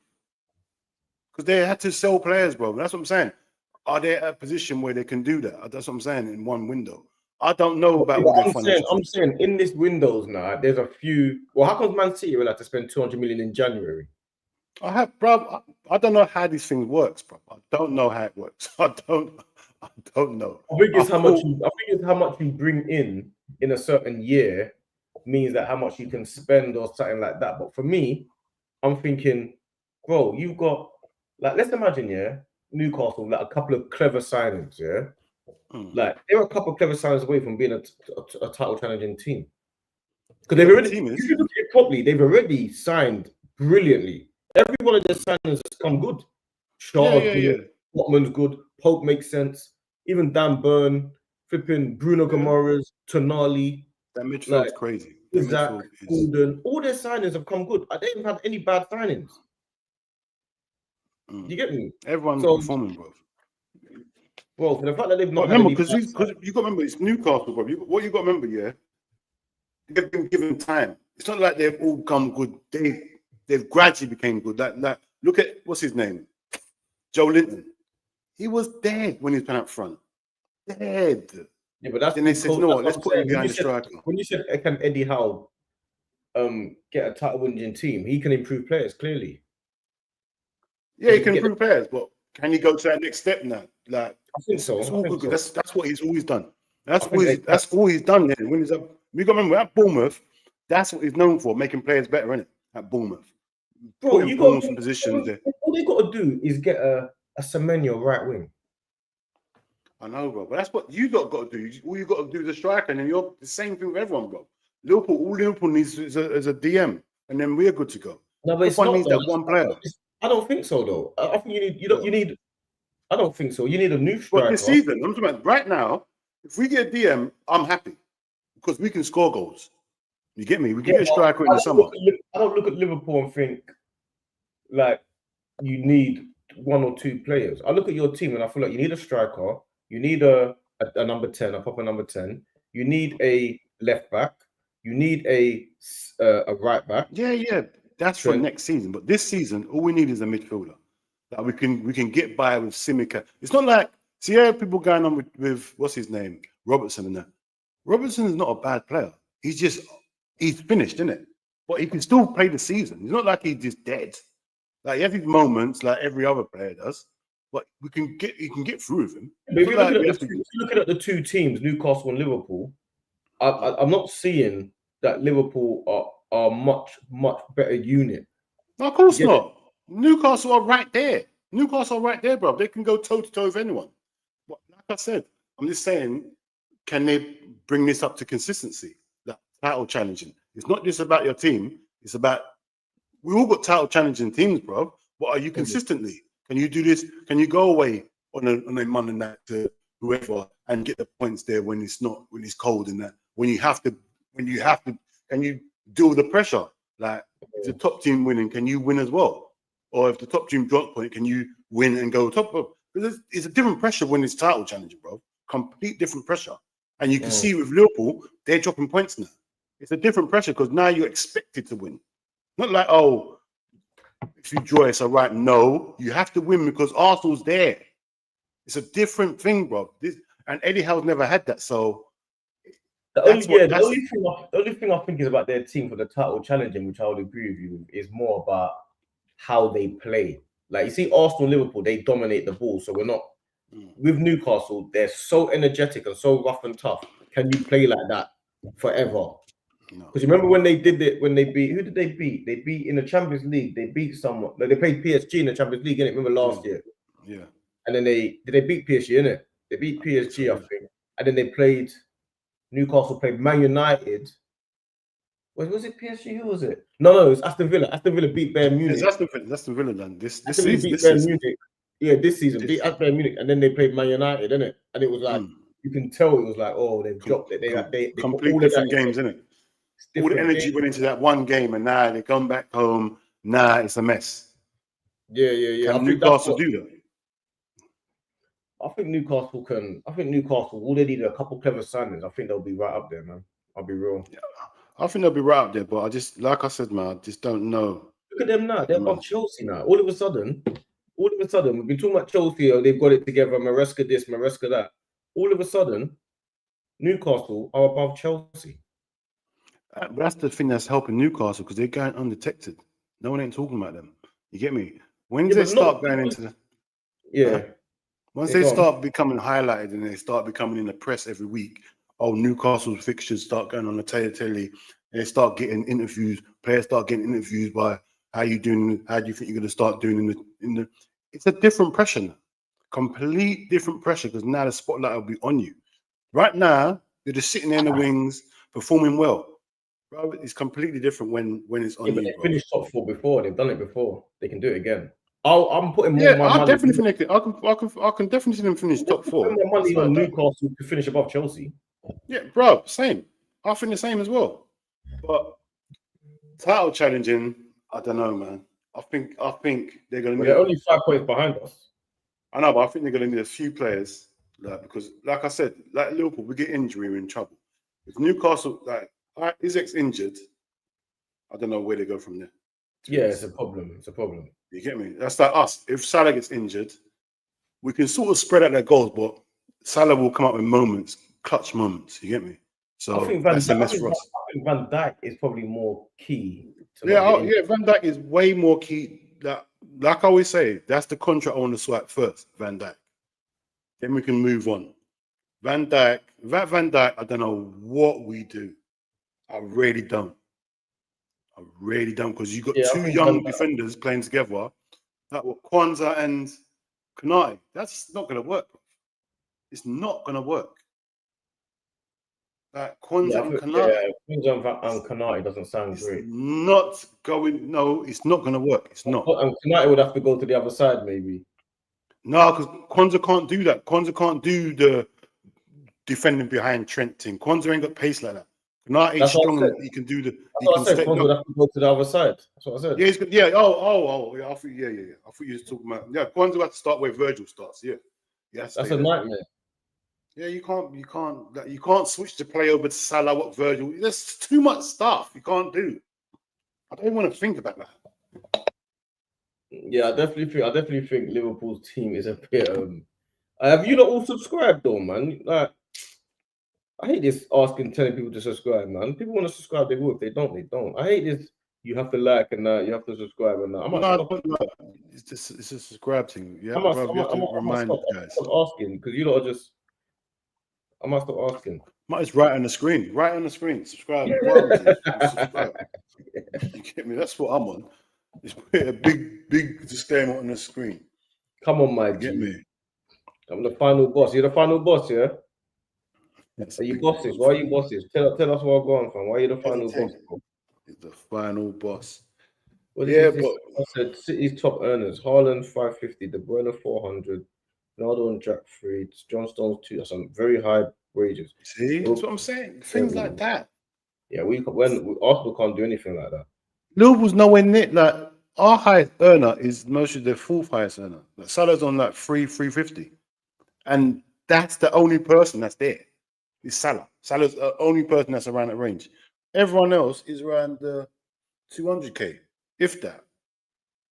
Couple guys on 200k. That's why Arsenal and Liverpool will always be like, we have to sell players to buy. No, bro. This is what I don't like about all this thing, man. It's just like, it feels like no matter how successful your club is, you got other teams that can just do whatever they want still. It doesn't make no sense to me, bro. I don't understand this FF. What's the difference between FFP and PSR anyway? I thought this is another name for FF. I don't know. I understand. Like, I saw something the other day. I saw, yeah, because they can't buy, they can't sell, they can't buy because of FFP. Then I saw another thing. Yeah, they can't do that because of PSR. And I'm like, what's going on there? Well, I don't understand. See? I just see it as Owners that own the club that have got money should be able to buy what they want, fam. bro. I see that. That's how I see it. I know how you see it, bro. I see how you see it, but then the game will go, because then you're gonna have dictatorships. Like you could have Saudi state. Like you could have state funds. Like but that's the fault of people buying the club. Like you shouldn't have. Like to me, you're basically saying that you shouldn't be able to buy the club if you've got too much money. That's basically what you're saying. No. See, like when you got a club, what's the point in having this football how it is now if like a Saudi state can just go and buy Liverpool and then that's it? Now what happens now? If we can just buy whoever we want, everyone comes to Liverpool. We offering a £1 million a week to everyone. Everyone wants to pay for Liverpool now. It's a mess. The league's compromised. There's no challenge no more. Everything's just a mess, bro. Like that's why these financial things are in play, bro. Because otherwise, you saw how it was getting with the Man City and when it was with Chelsea, bro. It started becoming ridiculous, bro. The players coming over for mad prices. It started getting ridiculous, bro. This is when the Arabs start taking over. Now they're sports washing. I hear what you say. Newcastle would then buy clubs in the Prem and make them feeders instead of signing a player. Arsenal bought by Newcastle, that would be broken. I get. Yeah, it's true. The FFP is more to do with UEFA and transfers in Europe. PSR is more to do with the Premier League and generating profit via selling homegrown players. But you see, for me, I'm like, so how does a club overtake another club? So basically, the only way you can overtake another club is by what? By being clever with your signings and becoming bigger than them. Like, how does that work? Yeah, because it's become more leveled out now, isn't it? It's becoming more leveled out than what it used to be. Before you but it's only becoming more leveled out because people are signing players and being clever. So you see, like Brighton are only competing because they're getting gems. Yes. They're not competing because they're buying the best players. Right, but at some point they will be the best players. How? They're getting money. Bro, they're getting good Sky money. They're buying well. Bro, they're selling well. They're gonna get to a point where they can. What? That's what I'm Brighton's saying. not broke. Brighton buy now. Buy realistic, yeah. If Brighton were say like a man, not a Man City, but they were allowed to buy and sell who they want, yeah. Then they would have had Caicedo would still be there. They'd have Caicedo and Belabel in midfield. But who wants to stay? Who wants to stay at Brighton? Who are Brighton? You got to remember, there's still the allure of the top teams playing in the Champions League. The top teams, there's still people still want to play for them teams, bro. It's not just the money. It's Brighton. Who are they? No one knows who Brighton is, bro. You get me? We know who they are, but you think they can go and get a top player to go Brighton? That's the thing, bro. That's what I'm on. And the thing is, like I said, also, you know what owners are like. They'll run the club into the ground. That's what he just said. That's what he just said. It's vastly outspending its income. If a club is overspending, basically, then the club going. Yeah, bro. And then it's an example. It's pretty short. Yeah, Portsmouth. We saw Portsmouth. We saw Leeds as well, bro. Leeds get relegated because they overspent when David O'Leary was there. It was a mess. No, and I do. Listen, I do agree. Football clubs. Yeah, but I do agree. Yeah, with the you should spend. I don't know how to make it more. I think you should be able to spend what you want to spend. Yeah, but I feel like potentially everything you spend, that same amount or half or percentage has to go into a pot or something like that. A pot. You know what I'm saying? Like if you spend 100 million, like everything you spend, you've got to spend half of that or something into a pot for the futures of the club. You know what I'm saying? So then that way, of your own club, yeah, a pot that you can't touch. You know, like what they say. You know that rule that they say. You know that 20, 30, 50 rule, whatever that is. You know when they say if you make money, then like I don't know, 20% goes into your savings and then 30%. Yeah. So you put into a savings that you can't touch, just in case you do madnesses. Yeah, if you sign your club's protected. Yeah, if you pay 100 million for a player, you have to put say 30 million in the pot. Or 50 million into a pot that you can't touch. You know what I'm saying? So you are protected in case you do have to leave and you do go broke, and you got money there to run. And you got money there. And it also make you think, oh, is that player worth 100 million? Worth paying 150. Yeah, I see. I hear what you're saying. That obviously there'll be loopholes around it. You know what? These guys are very smart. They'll find loopholes around it. These lawyers will find a way of, bro. It's not easy. It's about lawyers and all that, bro. Yeah, but you have to remember, Chelsea sold their stadium their training ground to Todd Bowley's other company. This is why all these rules are coming in. Like when Man City was selling. Why have you got to wait for a rule to say no? You can't do that. Because no one thought about these things. No one weren't trying to cheat them days. Like Man City was selling rights to certain things, and they're thinking, hold on, that's only worth 20 million. Why are you getting 200 million for that? Oh, because it's the same people. People finding this. Is what I'm saying. You put a rule in, people find ways to break the rules, bro. You get me? That's what happens. They always find a way to break rules. You get me, to profit, and that's what it is now. Football, innit? Football's a money thing now because there's so much money in football. It's worth trying to get in it because there's so much money in it, bro. It's not like how it was back in the day. There's no TV rights, nothing, bro. It's anything, innit? It's anything. It's real life. You're trying to get into something that you can make money in, innit? That's the main thing. Look at Liverpool. When the owners bought it, it was worth 300 and something million. Now it's worth 5.7 billion, bro. You get me? They invested 300 and something million, bro. Just the other day. Now they're worth 5.7 billion. They sell it. That's how far football's gone, bro. And we ain't done nothing drastic on the pitch or nothing. We won a league in the Champions League. It's not like we've dominated for our values to go that high. You get me? So it's the money in the football, bro. Everyone, that's what if it was like that, everyone will be owned by rich owners. Like obviously they're rich, but I'm talking there won't be no Arab League because they're all the Arabs owning these clubs here. Why would they need the Arab League when they can just own these clubs here and get their English rights and all the money here? You get me? It'll be crazy, bro. It'll be just but then you're trying to bring it in after you've let Man City have their owners. because it's happened, isn't it? They've realized, isn't it?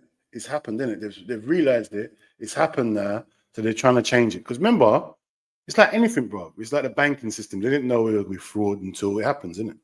Until someone does it. Oh, look what's happened. We got to put this in place now. You get me? So, because no one was doing that before, bro. Until the serious money started getting involved, and people started finding loopholes, innit?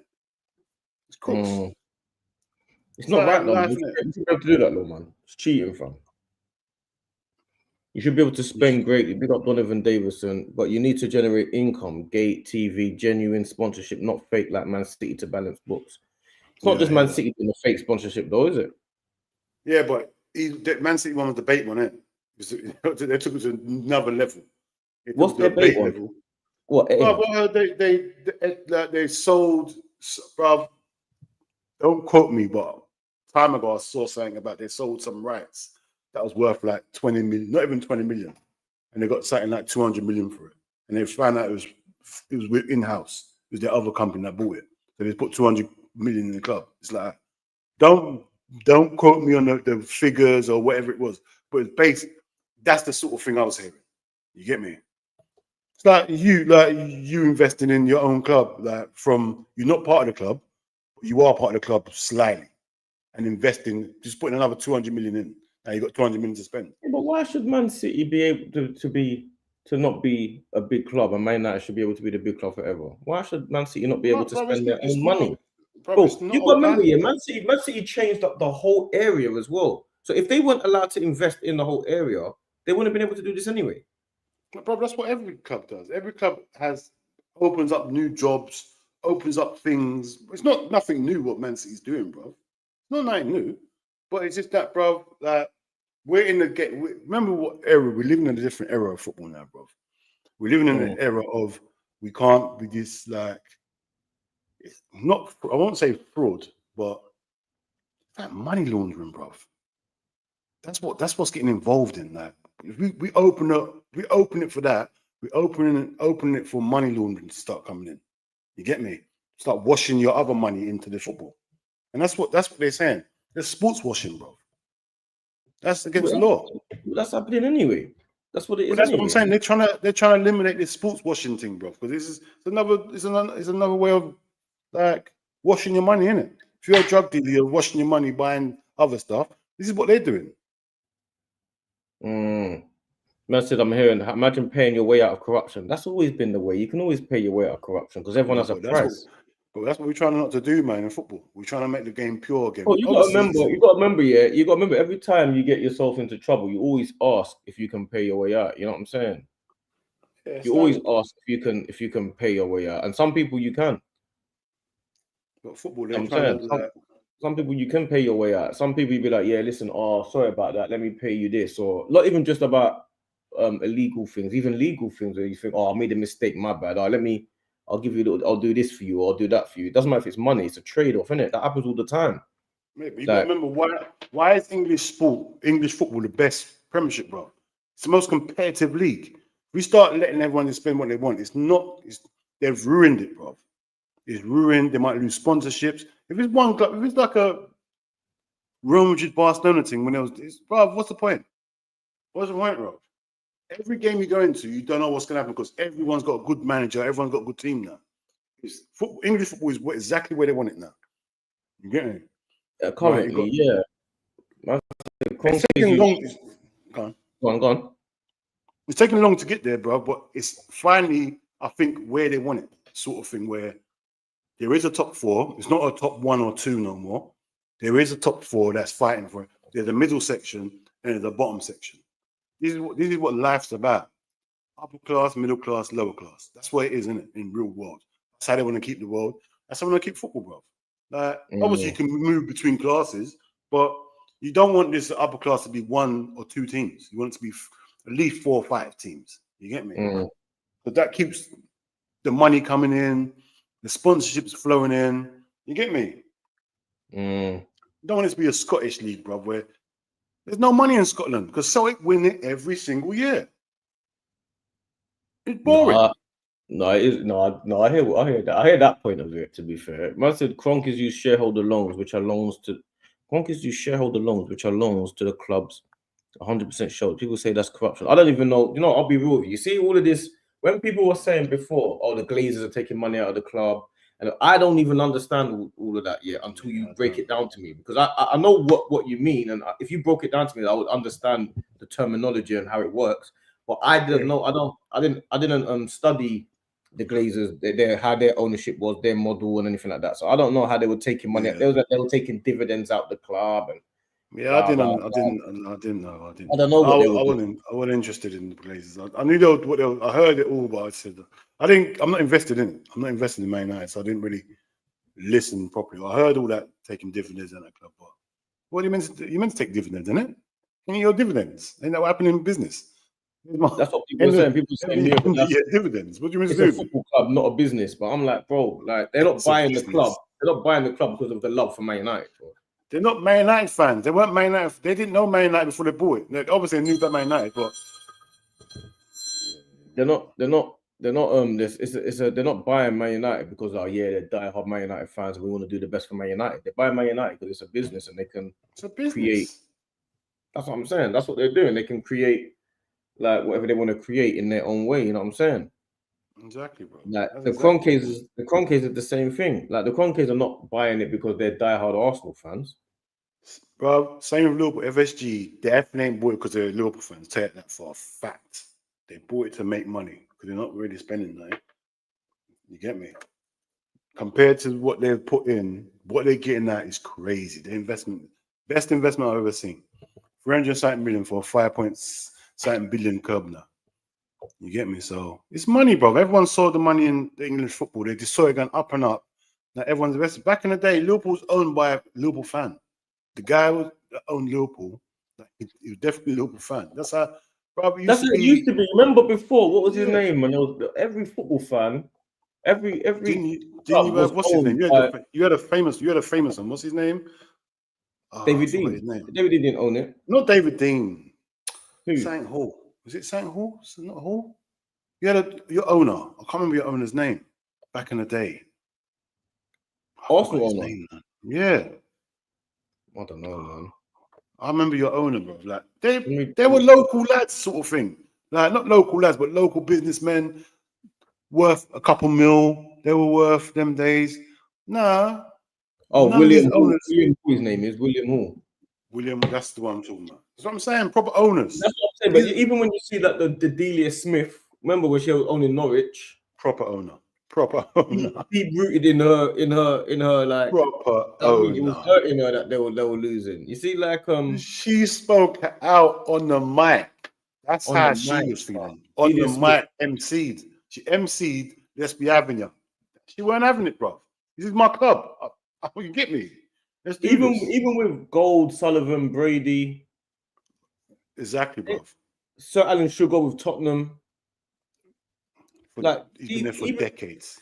these are support the club. Nah, it's Owners like making money, innit? man said Jack Walker at Blackburn. But remember, what's the other one? The guy that they kind of Yes. still Ken Wright, Everton.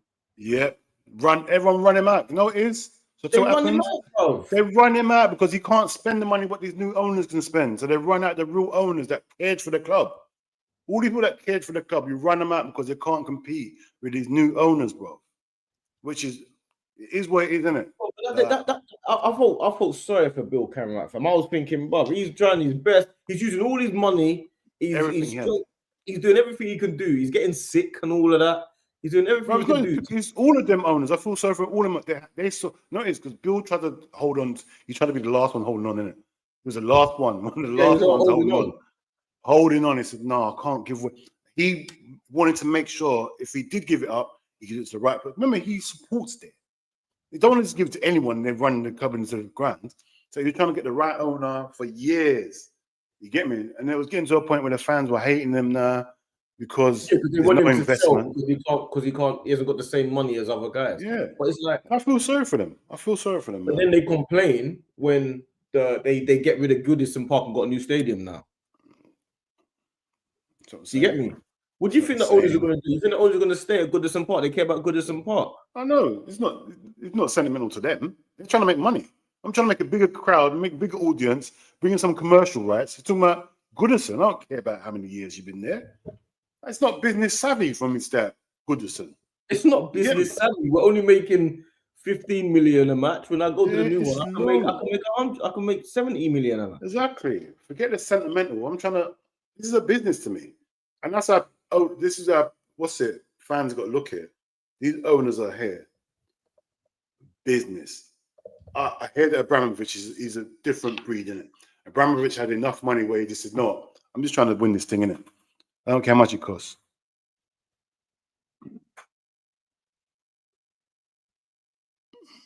Yeah, he couldn't compete, bro. Yeah, but Abramovich was a good owner for Chelsea, but I mean, he was doing dirty stuff, but at least he was trying to win everything still. You get me? He was involved in other stuff, but he was trying to win. You get me? It wasn't all about let's make money. That's another question that I can get into. Do you want to sell out at the cost of winning? You do at the cost of winning. You said, yeah. No, not at the cost of winning. No chance. Win by any means, basically. I didn't used to be, but now I am. I'm on that now because you know what it is. We've been playing, bro. I've been playing fair all this time. I'm pissed off. I want new owners. I want Arabs. I want oil money. I want all that. Oh no way. I want all that. I want all that.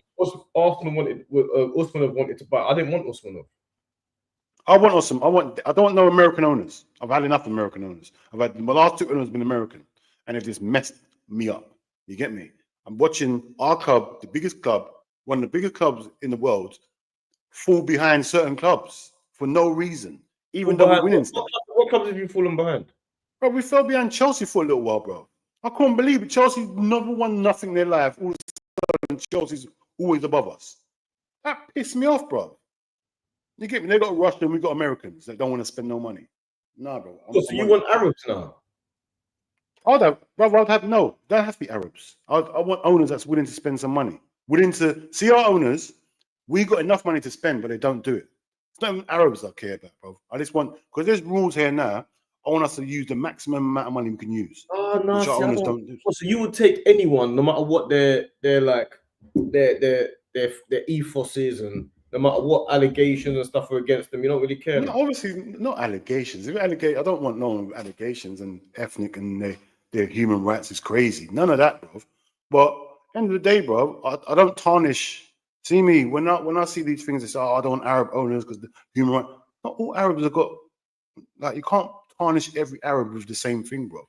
Certain people, but bro, if you do your due diligence here, right, which you have to do now when you're selling the club, you can get the right owner, bro. Not all Arabs are. Would you take Abramovich for Liverpool? No, because not after everything's happened. No, I can't. It's crazy. It don't make no sense. You get me? You can't. Look how you had to sell it. Look how you had to sell the club. You had no choice. You had to take patents for it because the stuff he was involved in, bro. There's madness, bro. So no. But I'm on. Like if you're saying there's a quadruple billion Arab owner, I'm on that. Obviously, they've got to do the due diligence, and if he passes that, what else can I say? I'm on that, bro. No, I'm not on that. I'm not on that, man. There's a certain class of respect that comes with. What's all class? What's wrong with what I just said? As long as he passes due diligence, what they got to do. What else can I say?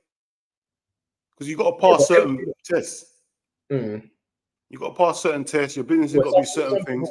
Some people are winner. Like I feel like Chelsea was more of a like like certain clubs here, they got like racist undertones, or like what the history of the club, they got racist undertones, or they got like certain things. I think Chelsea, they moved past that. You get me?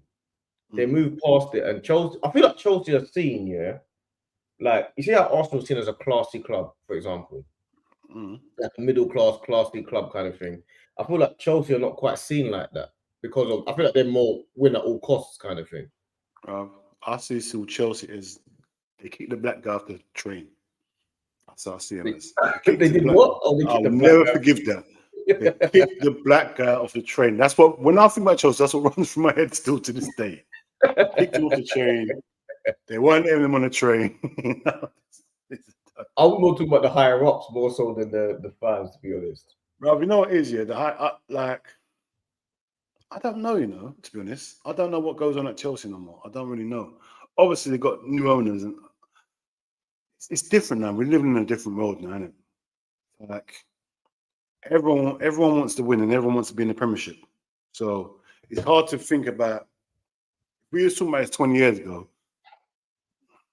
There's stuff going on. Can this stuff happen now? I don't know. What you're talking about was time ago. That was time ago, you're saying. What's that?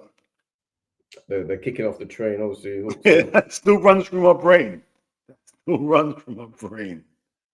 Kicking them off the train is crazy, though. I feel like the way they're seen, like I'm talking about the higher ups are seen as win by any cost, innit? Yeah, certain owners, yeah. Yeah, but Arsenal are not seen like that. No, it's Liverpool, bro. We're not winning at no costs. Yeah, Liverpool not seen like that. Tottenham are not seen like that, for example. No, but you see the Man Cities and the what's it called, the Chelseas. But notice they've got different ways of doing things. I'm not saying what they're doing is wrong and whatnot. City has seen that win at any cost. Nah, they're not. But they were when the owners first came in. They'll just buy them for Robinho. They'll buy them players I've never seen get to the Premiership at their age. In their prime. They're buying players, top players at their prime. Just getting everyone in with Man City first.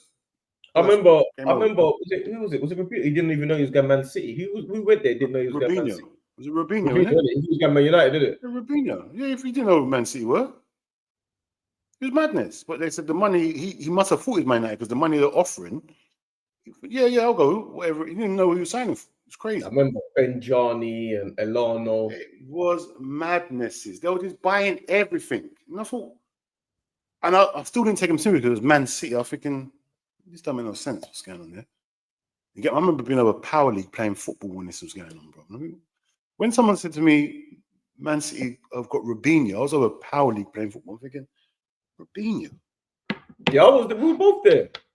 I think, what are you talking about, Robinho? It doesn't make no sense to me. I remember that day. We was on the way in. I remember that day. Yeah. I said, what are you talking about? It doesn't make no sense to me. It didn't make no sense what they were talking about. I thought, just brushed it off in it. I said, all right, cool. Robinho. I'm not saying Arab owners are bad. They would be better, but to be honest, I don't know about what ethnicity they are. I just want owners who bring in the right people going forward. That's what I'm on, bro. Exactly what I'm on. I don't care what they are. If they're Arab, fair enough. I don't care. They got to go through certain checks. They pass the checks. It matters though, man, because your stadium will change from Anfield to the Etihad or the Dubai Arena. Do you get it? No, but that's what everyone does. That's like your one as well, bro. Ours is different because we moved stadium. Yeah, but it's called, what's it called? Emirates. The Emirates. It's sponsored, isn't it? That's what I'm saying. Yeah, you got a sponsored name. But what everyone saying, does that. If it was at Highbury still, I don't know if they would have changed the name to the Emirates and it's still at Highbury. We don't know, bro. That's the thing. Oh, that's the thing. Your owners moved, innit? No one wanted to move at that time because Highbury was legendary, innit? It's a legendary stadium. It's like us. But then we moved because we couldn't increase the stadium.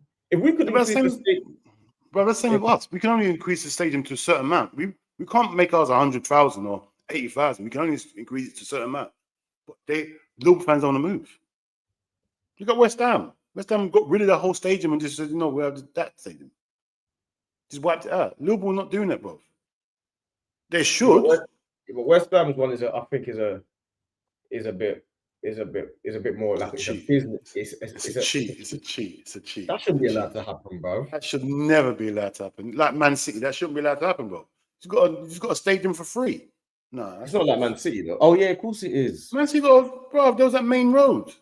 Yeah, you got a new stadium for free, bro. Olympics, yeah, cool. Let's call it that. It's our stadium, now, isn't it? Like that should, bro. They should have paid for that. Seriously, not over. They should pay up front as well. Like West Ham getting a stadium for free. Bro, that's out of order though, man. Because Arsenal have to pay 800 million, 600 to 800 million for a stadium. Exactly, and bro. West Ham can guys walk over there, over there, rent it out. It's mad. I don't understand that. I don't understand that because they want the stadium to be used. To me, if you're going to use that, yeah, and that's knock it down and make flats. Knock it down and make flats. No one can use it. Knock it out. I don't even think knock it down and make flats. Yeah. No. A football club can't have it, bro. That's a cheat. They've got to make that. They've got to pay what you paid then. Get your money back from them then, and they can have it. Or knock it down and make flats. Knock it down and make flats. It's a stadium, fam. It needs to be used. Yeah, then knock it down and make flats. It will be used. The flats will be used. People can live now. That's just too much. That's money just knocking it down, fam. It's a stadium. There's going to be other events there. No, I want my money then. I want money up front. The money I spent, the tax-paying money, I want it all up. I want my money back. I want my money back. I don't support West Ham. I want it back. You get me? Yeah, it's not definitely want it back. You get me? It's a cheat, bro. You just got so I'll give you Arsenal. You just have to go how many seasons not buying players to go and get a stadium. We're on about 8 years, 10 years. These guys walking to a new stadium. And then they just got a stadium for free. And not only that as well, man's thinking, you got a stadium for free. Not only did you get a stadium for free, you got a stadium that is 60,000 stadium for free. It's not like you're forgetting. It's not 20,000. I know. Also, you're not the closest team there. How dare you? Oh, how dare you? There's other clubs, bro. What about them other clubs? So you're inheriting all the new fans that wake up who born there. All the Leighton Orient fans that could have been Leighton Orient fans here, and the West Ham fans now. About all the fans that could have been Barking FC fans or Canning Town. Like, all these fans are now West Ham fans because the stadium is just there.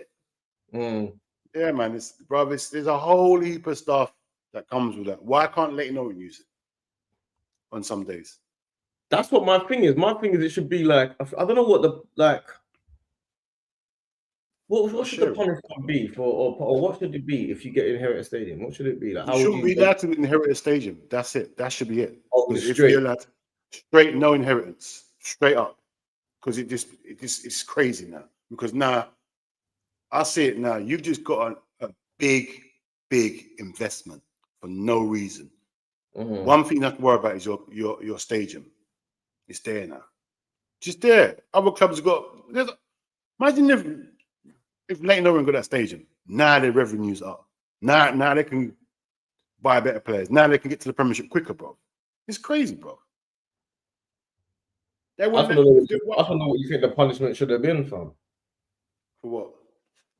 If they get it, for them to get it, what do you think the punishment should have been?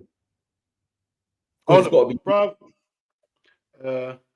You got to pay up front. Or however you pay for a stadium, yeah. However, see when you make a stadium, they got to go through the same process now. The stadium's there, I know. It's still a cheat because they're still going to get income from the new stadium they're there. Yeah. But they have to go through the same. See how you're paying for your stadium? They've got to pay for it the same way. Not just, the rent, you're paying, 100 bags a year? No. I need to see something. How much are they paying for it? Anyone know how much they're paying for this stadium? Bro. Because I'm gonna, you see, when we have football arguments online, I'm gonna start bringing these things up. Yeah, I'm gonna bro. stop. I'm gonna start bringing up things that you think have got nothing to do with it. When man starts saying, It's "Yeah, got we a beat lot you," to do with when man starts saying, "Yeah, we beat you," so you got a free stadium. it. That's what I'm on, bro. I'm petty like that. I'm gonna start I'm saying so petty like that. Yeah, bro. You're because paying. You're not even got your own yards. these things actually matter. Arsenal, bro. If we didn't have to pay for the Emirates Stadium, we would have been spending 10, 12 years before that. Exactly, bro. That's how I see it, bro. You know, like Exactly how I see it. Obviously, like us here, you know, like on the rule, yeah. Someone said they pay 3.5 million a year. That's embarrassing. That's baby food. That's embarrassing. They get that more. They get more than that in a match day. They get more than a match day. Do they keep the revenue of the match day revenue then, or what? Yeah, of course. That's just their rent. They're paying them, bro. They pay rent and they just use the thing. They can't keep the whole revenue. And what's it for then? If they're only paying 3.5 a year, that's the rent, isn't it? It's the rent. Thank you. You pay your light bill. You pay all this stuff. If you're renting out a yard, you can't make money on the yard. No, this ain't a yard. This is a stadium. It's there to make money. Like all you got to pay me is 3.5 a year. You do your thing, innit? You pay your electrics. You pay your stuff. No, there's got to be additions to that, man. That don't make sense. Bro, it should be more than 3.5. It should be more than 3.5. It should be like 20 mil a year until you pay for the whole thing. You get me? Because a stadium, what? Like, how much is a stadium? Like, if you've got a 5-year contract, no, but if you stadiums cost about $1 billion, man. Well, they should be paid more then, because I want to pay. No, but that's your stadium. I'm not talking about them. I don't know how much their one costs. But the stadium that they got, that Olympic stadium, that would cost about how much did that stadium cost to make? I have no idea. I think about seven. Bro, that stadium cost about 700 million or something. Like more than that. I don't know how much it costs, bro. But yeah, 3.5 million a year. That's pittance, bro. That sounds like my rent I'm paying now. That don't sound right, bro. So it costs 486 to make and 323 to renovate. So including renovation, just say 800, 752 million, yeah. Yeah, then they should be paying. They should be paying 100 million, at least 100 million a year. Spread it over 7 years, then. Simple. Even less now. Huh? Yeah, that's what I'm saying. Like, it needs to be like 3.5 a year is crazy. That don't affect nothing. And someone said they've got a 99-year lease, which means my gosh. You know what that means to me? You know what that means to me? That the people of West Ham owners just knew the right people. Yeah. That's how it goes, bro. West Ham owners got more money than Leighton Orient owners. There's a little couple mil on the side. It's revenue from the bro. It's easy, isn't it? It's money. Money talks. I didn't even know it was 3.5 million a year. That's petty, bro. That is such pettiness. That is pettiness. I knew it was something. When I said 100,000 a year, I wasn't joking. So I knew it was something petty. It was something petty like you get more than that on one day. Premiership day. They keep all the ticket revenue and some of the catering revenue. So they just pay a flat fee of 3.5 million a year, and that's it basically. Yeah, it's embarrassing. Yeah. So they can just spend freely. Yeah. That's why remember where West Ham were when Upton Park? They weren't having all these players. They weren't all that good. They're buying players now. They started buying real players. The most they had was Mascherano and Tevez before. And that was a lucky deal. That's the best they got before. Lucky as well. Other than that, they're buying superstars now. Because they can. They got to buy a stadium, bro. But I know, when the man are online, I'm arguing man online about anything. I'm bringing up things like this. I want to start doing more research. I want to start saying you got a free stadium, so by rights, you lot should be beating us. Yeah, that's my thing, bro. I'm petty like you lot are just playing for free. You ain't got no rent. It's like you're living at home with your parents, bro. Your rent's not really rent, is it? It's not really rent. It's not really rent. It's just to say you can do stuff, innit? You're living at home. You're a big man living at home. That's what you're doing. That's what they're doing. That's what West Ham are doing. You're living at home in your parents' house. You're living in your room. Leave me alone. Don't tell me Yeah, nothing. it's not really threat, innit? You ain't gonna rule bills. You ain't gonna rule bills. Obviously, things happen, innit? You can live at home with your parents, you get me? But I Yeah, wouldn't know. expect you to live at home with your parents and then throw shade at another club. Bro, you living at home with your parents and then go toe to toe with millionaires with cars. Yeah. That's what you're doing. Different. Going toe to toe. How dare you try to beat us? How dare you try to beat us, bro? Don't try. If you want to buy one of your players, just sell them. Don't try to offer 100 million as well. And you're not trying. What, you trying to get 100 million for a player, not paying some more rent? No. That money should go to the brothers' rent. In fact, I'm paying. You know what? Yeah, 100. If I'm buying Kudos, I'm paying straight Newham Council. I'm paying Newham Council. You're not getting it. I'm giving it to Newham Council. In fact, I'm giving it to everyone that lives in Newham. No, I'm not paying it to West Ham.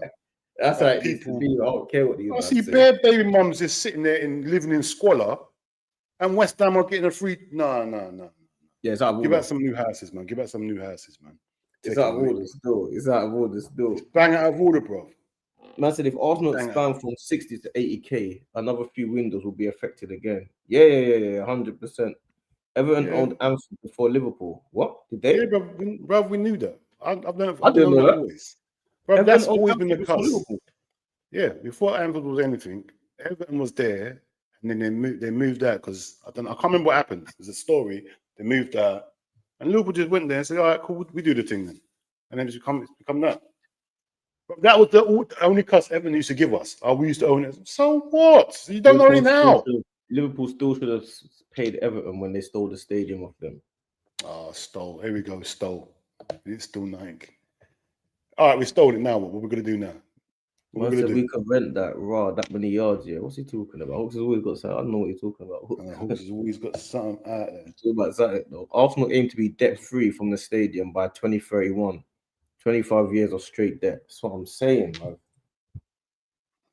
25 years of straight debt. It's unfair. That's crazy, isn't it?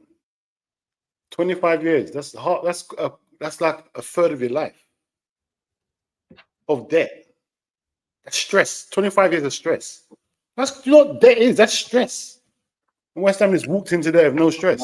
There's good debt and bad debt. Paying Newcastle for kudos is funny. Yeah, it's hilarious. I said raw mob settings, guns at Newcastle. We'll save that for trench talk. This is a daytime show. We'll save that for trench. Daytime show. We're not trying to be something we're not going to be today. There needs to be some yak involved. Yeah, we'll drink and save those stories for church talks. The owner tried to charge Everton more and basically kick them out and built Liverpool FC. So they're done. There you go. That's the story I heard. Yeah, they want to pay the rent. So, bro, it's anything, isn't it? You're not paying the rent. Get new people in. Simple. I'll make my own team. Get out. I'll make my own team then. It's that. Yeah, but their rent weren't the same as West Ham. 3.5. It's mostly sixpence and something like them sort of money. There must be a thing in that lease to say you have to be in the Premier League or something. There must be. Bruv, my lease would be like, bruv, I need half the bread that you get every home game. I need half that bread as well. I need that. I think you're just paying me rent. What? After I've used all taxpayers' money to make this stadium for the Olympics? Nah, surely not. Surely not, bro. These taxpayers' money. They should get like 20% of everything. Like West Ham should only take 20% of everything that they earn. Bro, this is taxpayers' money, isn't it? It wasn't the council made this stadium. It's all our money, bro. I own West Ham. You're pissing me off. You're pissing me off. I own a stake in West Ham. That's how I see it. That's how I see it, bro. That's how I see it. West Ham owe me money. So they've got no right to beat my team. They've got no right. How dare they? They're cheeky, bro. It's too much cheek. Yeah. I got some here. I might burn some. Sometimes I'm so angry. You're the only one with incense. I'm so angry. I need to burn something. I'm upset because I need to burn. You're the only one with. I've even got sage. Oh, you got sage as well. That's what. You know what? I ain't got no sage right now. I just got incense. I ain't got no sage. Yeah, I ain't gonna Oh, sage, sage. bro. That's what I want. That's what I want to burn some sage. I want to get some bad energy out of it. My energy's getting bad now. I feel West Ham, isn't it? yeah, Taxpayers' West Ham money. made me feel toxic. Definitely made me feel. That's a great point about about taxpayers' money. They do it for taxpayers' money, and then we get no benefit from it. Because you got to remember, I don't support West Ham. Neither does Dean. Exactly. So we don't go to games. So why are you using my money? Like, I'll definitely, obviously, I'm not in Newham no more, but I don't care. I put enough taxes in Newham pockets. So why? Nah. I'm going. Really, I should be able to walk into that stadium, not pay. Just walk in. That's my thing. Walk in. You know what they should have grab a done? burger. You know what they should have done? They should have made, that every home game, that the tickets change. It's free. It's free to Newham owners. Newham, if you own your house in Newham, you walk in for free. It's as simple as that. It's as simple as that. Bro, it's my tax. I had no choice in the matter. They built it. They didn't ask me, do you want to build a stadium with the taxes or nothing? No. Just built it and gave it to West Ham. You built it first, which I didn't want you to do, and then you had enough to give it to West Ham, which I did definitely want you to do.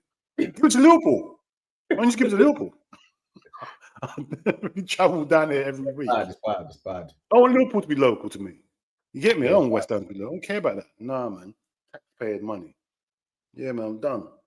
Must Liverpool ain't doing nothing in January. He's trying to rattle you a little bit. Still. Yeah, he was in my beans and toast. Is definitely one of the guys that's always there. Nah, bro. I know that already, bro. You're telling me something I know. It's not a shock. It's not a horror. As a Liverpool fan, we know that, bro. We know that. I swear Beans and Toast is a Liverpool fan as well, anyway. He's a Liverpool fan. Oh, he's a Liverpool fan. He's a Liverpool fan. Yeah, he is a Liverpool fan. Yeah, I know. We have like conversations. Bro, you know that already, bro. You know I know this. We know our owners. We've had how many Januaries like this, bro? It's linked, monitoring. We're monitoring link. We're just a bag of like looking at stuff. That's what we do. Looking at stuff. Always looking at stuff. Never purchase nothing. But window shoppers. Bro, we're the best window shoppers. We've got the biggest, like we talk, yeah, that looks good. If I put these jeans with that jeans, and never have the jeans and never have them. You look good when you sound it, but you never have these jeans and trainers together. It's crazy, bro. And every now and again you get a pair of socks, and that's it. That's mad to me, bro. That's what we are, bro. I'll tell you now. That's what we do, bro. Brother said, didn't Chelsea get sold for £1 in the 80s? The return sell investment would have been insane. That's what I'm saying, bro.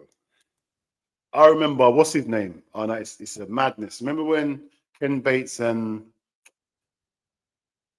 Ken Bates at Everton as well?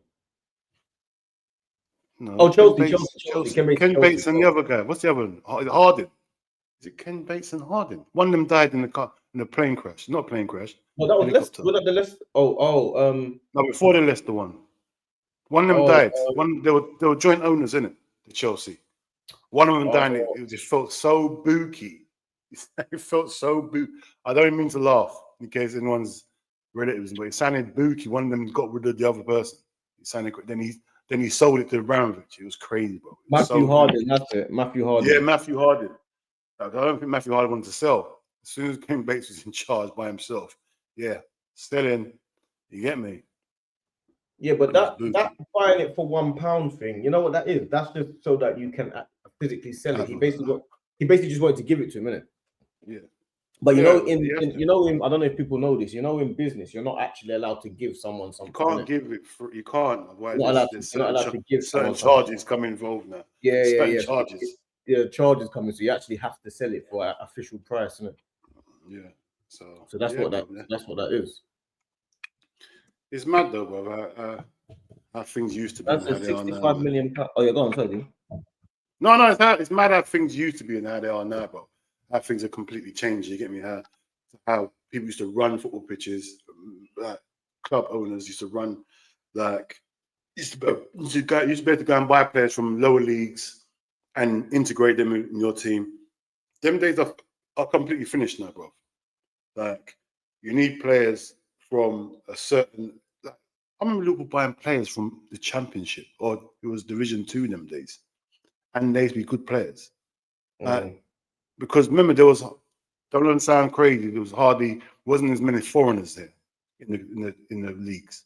You get a gem, English player. You can't get that no more, bro. Them days are done, bro. Like you can get a bargain. Bargains are done now. All done.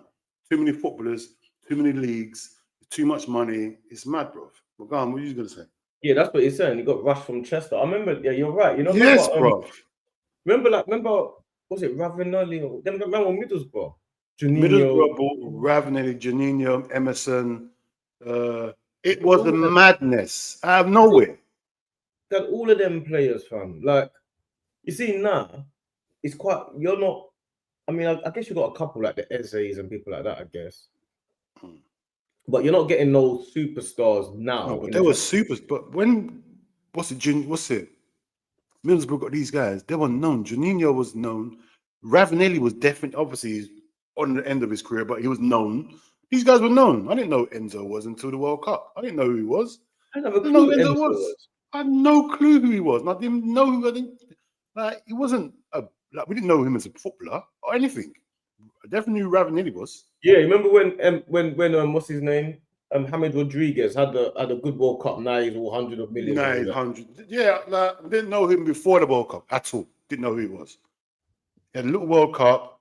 But it happens a lot in it. That happens a lot in football. Like Liverpool bought El Hadj Diouf and Salif Diao from because they had a World Cup and they were dead food. Yeah, but these were still gems though, man. I know, but El Hadj Diouf was. Yeah, there's no gems no more. Like you can't go like I'm trying to think here. Who's the last player that got bought from a lower team and immediately made a difference in a higher team? You don't do it because you buy them. You get all these players from when they're young now, bro. Who is it? Adam Wharton maybe is the last player that. And look at that. Is that really a superstar? No, is that really like that's what I'm saying? Because you know it is.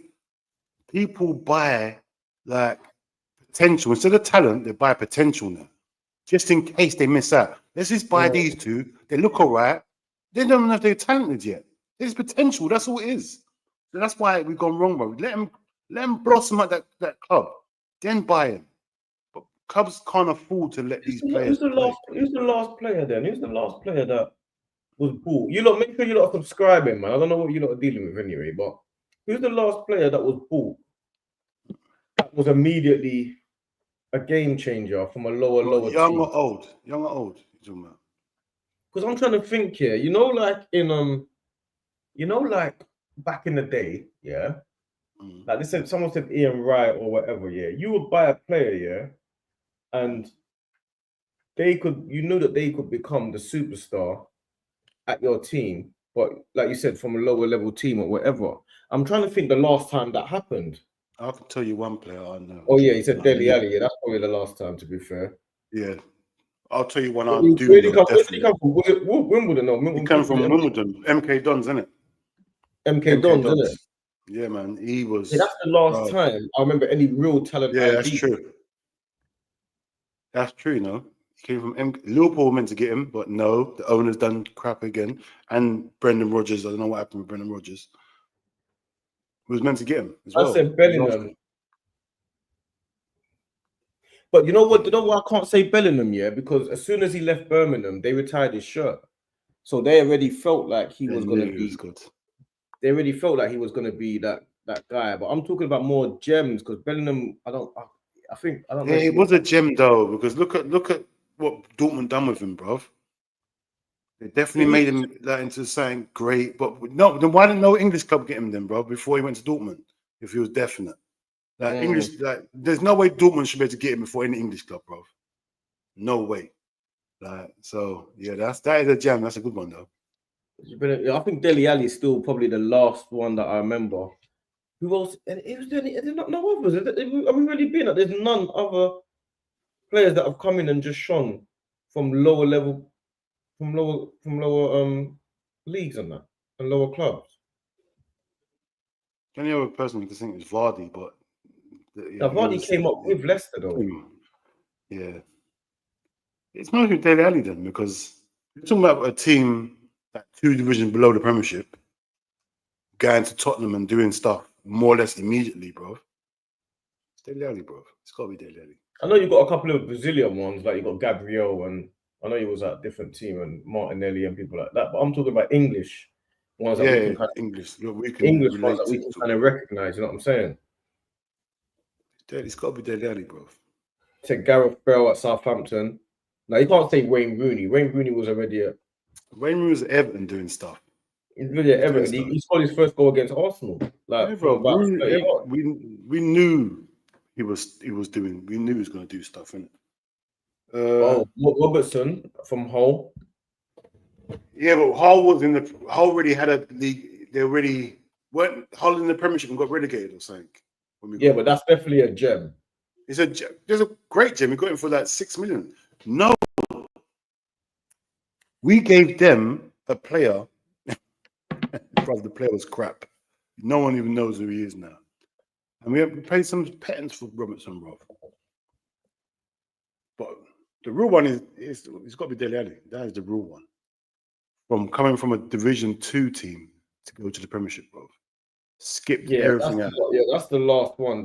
That's a dramatic jump. Absolutely dramatic. Is there no others? Is it that scarce, fam? Bro, it don't happen no more because you know what? People go. The scouting system's crazy, bro. All these players that's in the Premiership now should have started off somewhere young. They should have started off somewhere there, but they don't. They get scouted and they go to the Premiership play teams from when they're 14, 15, bro. That's what they do now.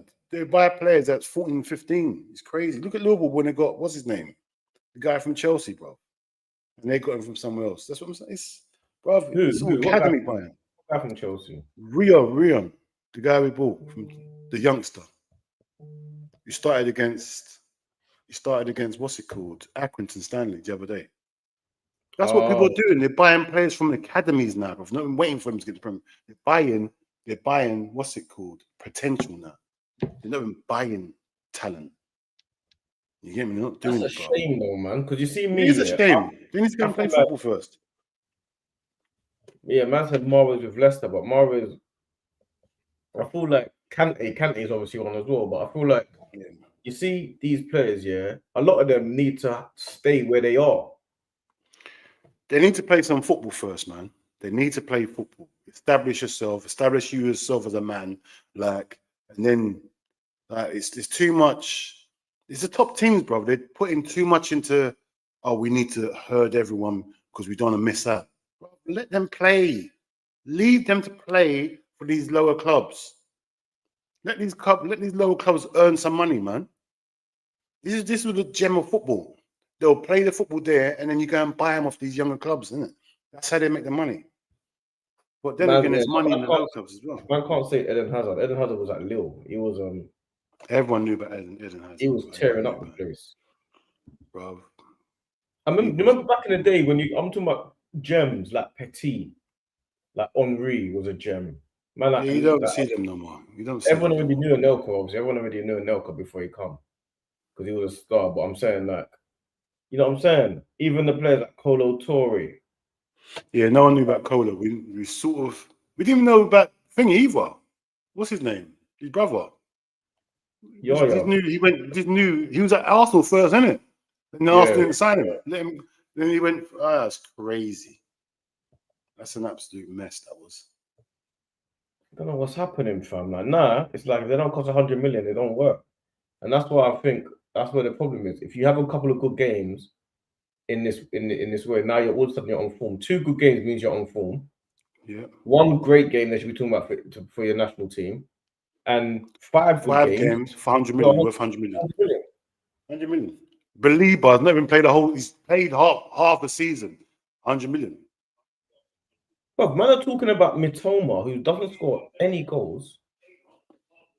They're talking about 80 million. How can he be worth 80 million and he's 27, 28? How can Mitoma be worth 80 million pounds? It doesn't like nothing makes sense. 80 million pounds, I expect Hazard. Bro, 80 million pounds, I expect Salah. Salah costs 40 million. Yeah, but Hazard and Salah are in the same convo, aren't they? You know what I'm saying? I hate that convo, you know, because I always say Salah, like, Hazard's a better footballer. It goes without saying, innit? It goes without saying. But you know what I'm like? I like directness. I like goals. I like that. I need someone that just yes. Yeah, I was a Salah guy at that time as well. But if Hazard had stayed in the Premier League, he would have been doing monstrous stuff as well. He scored goals and assists as well. He was doing big numbers as well. We weren't doing numbers like Salah. Though. We weren't nowhere near them numbers. No, he weren't, Nowhere but near. he was. But the only he thing was, with Hazard, if he misses one training session, he's fat. That's the only thing with him. He can't stay in shape. That's it. Hazard was levels though, but he's definitely what I would call an 80 million pound player. Do you get Yeah, it? cool. Hazard's a baller. Give him the ball. Havertz at 65 million pounds. That's crazy. That's crazy. That's crazy. What, So I'm saying it's crazy. It's look at yours, Havertz. Look at Darwin Núñez. No, at least he was scoring goals. Scoring goals where? He was Bro, scoring goals. he had half a decent season. I don't think he had a whole decent season. Half a decent season. Not Klopp's that guy. See, Klopp, you start getting power, innit? Klopp's that guy. You have a good game against me, I'm buying you. The Mane, the Salah, the Virgil. Play good against me, I don't want to play against you again. Núñez done a madness in Europe against us. We still beat them. He didn't do nothing crazy. He just scored a goal, set one up, whatever. Said, yeah, I can't play against the guy again. Buy him. Made Virgil sit down. Buy him. Big money for him. Even Richard Hughes not Richard Hughes. Our sporting director wanted him on it. It was Klopp that got him. You get me? Klopp wanted him. I still think he was scoring goals though, innit? I feel like I didn't know who he was. I remember him, when they played us, yeah. But obviously I'm not watching them as a team. I'm just watching us. So when he scored, I thought, I didn't know who he was. And when I was linked to him, I thought, who is this guy we linked with? I can't remember who he was. What's his name? Haaland. I'm thinking, hold on. I want Haaland, and you're willing to put all this money for this guy, and we can go and get Haaland. Are you crazy? I was going mad, bro. I was going nuts because we got Haaland at the same time. But Núñez and Haaland were both scoring goals. I'm saying Haaland was doing madness. Haaland was scoring more goals than games he played at this stage for National and Dortmund. He's always been like that, though. Yeah, but that's what I'm saying. That's how Haaland was. This guy, Núñez, he wasn't doing that. He wasn't scoring at that rate. Nowhere near that rate. Yeah, but Núñez was. But if you at the time for a goal scorer that's putting the ball in the net, I can understand why a club would pay big money. Like you see when Man United paid, who did they pay big money for? They paid it for who's the player striker that they bought for money? Like I can understand why a team would pay big money for a player scoring goals. Yeah, standard, but bro, like we was. But when you're talking about Brighton, we're talking about like Mitoma. Yeah, 70, 80 million. Cunha, they're saying Cunha 70, 80 million for Cunha. Doesn't make no sense to me. Where does he get goals, Cunha? I know he's a decent player. Unless you scored 40 goals or 50 goals in the Premier League. I'm not paying that. Like, I don't understand. How Cunha? Bro, to get Cunha, what's his name? The Brighton guy.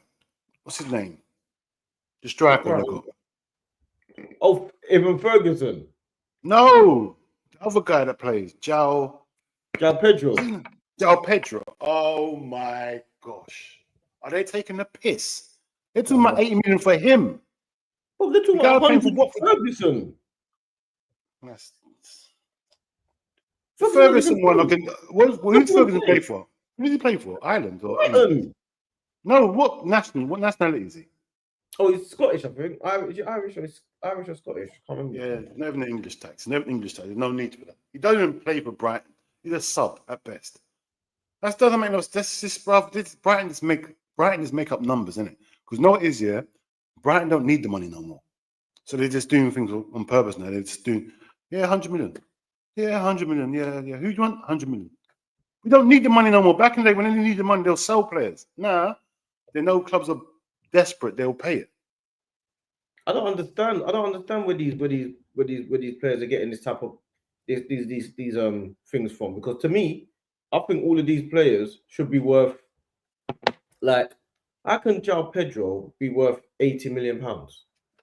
He can't be, bro. And you think, you know the funny thing about it? You know the funny thing about it is, yeah, when people are like, yeah, Arsenal did a striker, Japan doesn't even score goals. That's what I'm just. Bro, Bro, I'm trying to figure out when Arsenal did a striker, they're talking about João Pedro. Like, he doesn't even score goals. I haven't seen him score one goal yet. He's I worth don't about know. 17 million. 17 million max. 17 million. That's what I'm saying, bro. 80 million. How? Bro, come on, let's be serious, man. Like, when has he gone through the whole season and scored 30 goals? But back in the day, Kevin Phillips, even people like Darren Bent, Darren Bent Thank you. will score 20 goals this a Premier League season. Normal. I mean, wouldn't even think he's one of the best strikers. Darren Bent will score Normal 20 striker. goals. Darren Bent's not seen as no world-class striker. That's what I'm saying. Normal striker. He's a normal striker. Like Liverpool, when Darren Bent was scoring goals, Liverpool can buy him for like 9 million. Normal. 9 million pounds. 10 But he million. wasn't good enough for Liverpool. Now, if he was around now, he'd be worth 120 million now. Bro, I don't know what Darren Bent, like, you get a striker now. All right, big up all the people coming in. Make sure you lot subscribe up the place, man. I don't know where you lot come from, but big up whoever done the raid, man. I don't know where you lot come from, man, but big up yourself. Make sure you lot like up the video, subscribe, man. And we've got Trench Talks to later at 10. If you don't know, it's a mad show, 10 p.m. If you don't know, you better come get to know. Alcohol, and we just go mad. You might hear stuff. You might hear stuff that you can't unhear. That's on there as well. You don't need to. Oh, the chat, man. You don't need to tell these man about Trench Talks. Where the mods, man? You're not doing your thing, fam. Yeah. But, you might hear something tonight that might resonate in your life. You never know. Yeah, you might get some. You might get some gems. You never know. We don't even know what we're gonna say yet. We don't know. We don't even know what we're gonna say yet. The drink. Man said Leroy Lita from Reading. Yeah. That's my bedroom's proper dog. These are the players that spread now. Leroy Lita's like he wasn't seen as no one. Absolutely no one. Yeah. And he's mostly better than 99% of these strikers now. You get me? Definitely. Bro, these strikers don't score goals no more. It's just, they involve. I don't care. I need my striker to score goals. I don't need my striker in midfield picking the ball from midfield. I need my striker in the box, heading and volleying. That's what I need. Headers and volleys. That's you know, back in the day. Remember the game, headers and volleys? Yes. Only header and volley. I don't see nothing else. Stay in the box, whip it in, and I see the volley or header. Simple as that. I've had enough of these strikers picking up the ball from the right back. No, it's I've got midfielders and stuff there. Because you know what?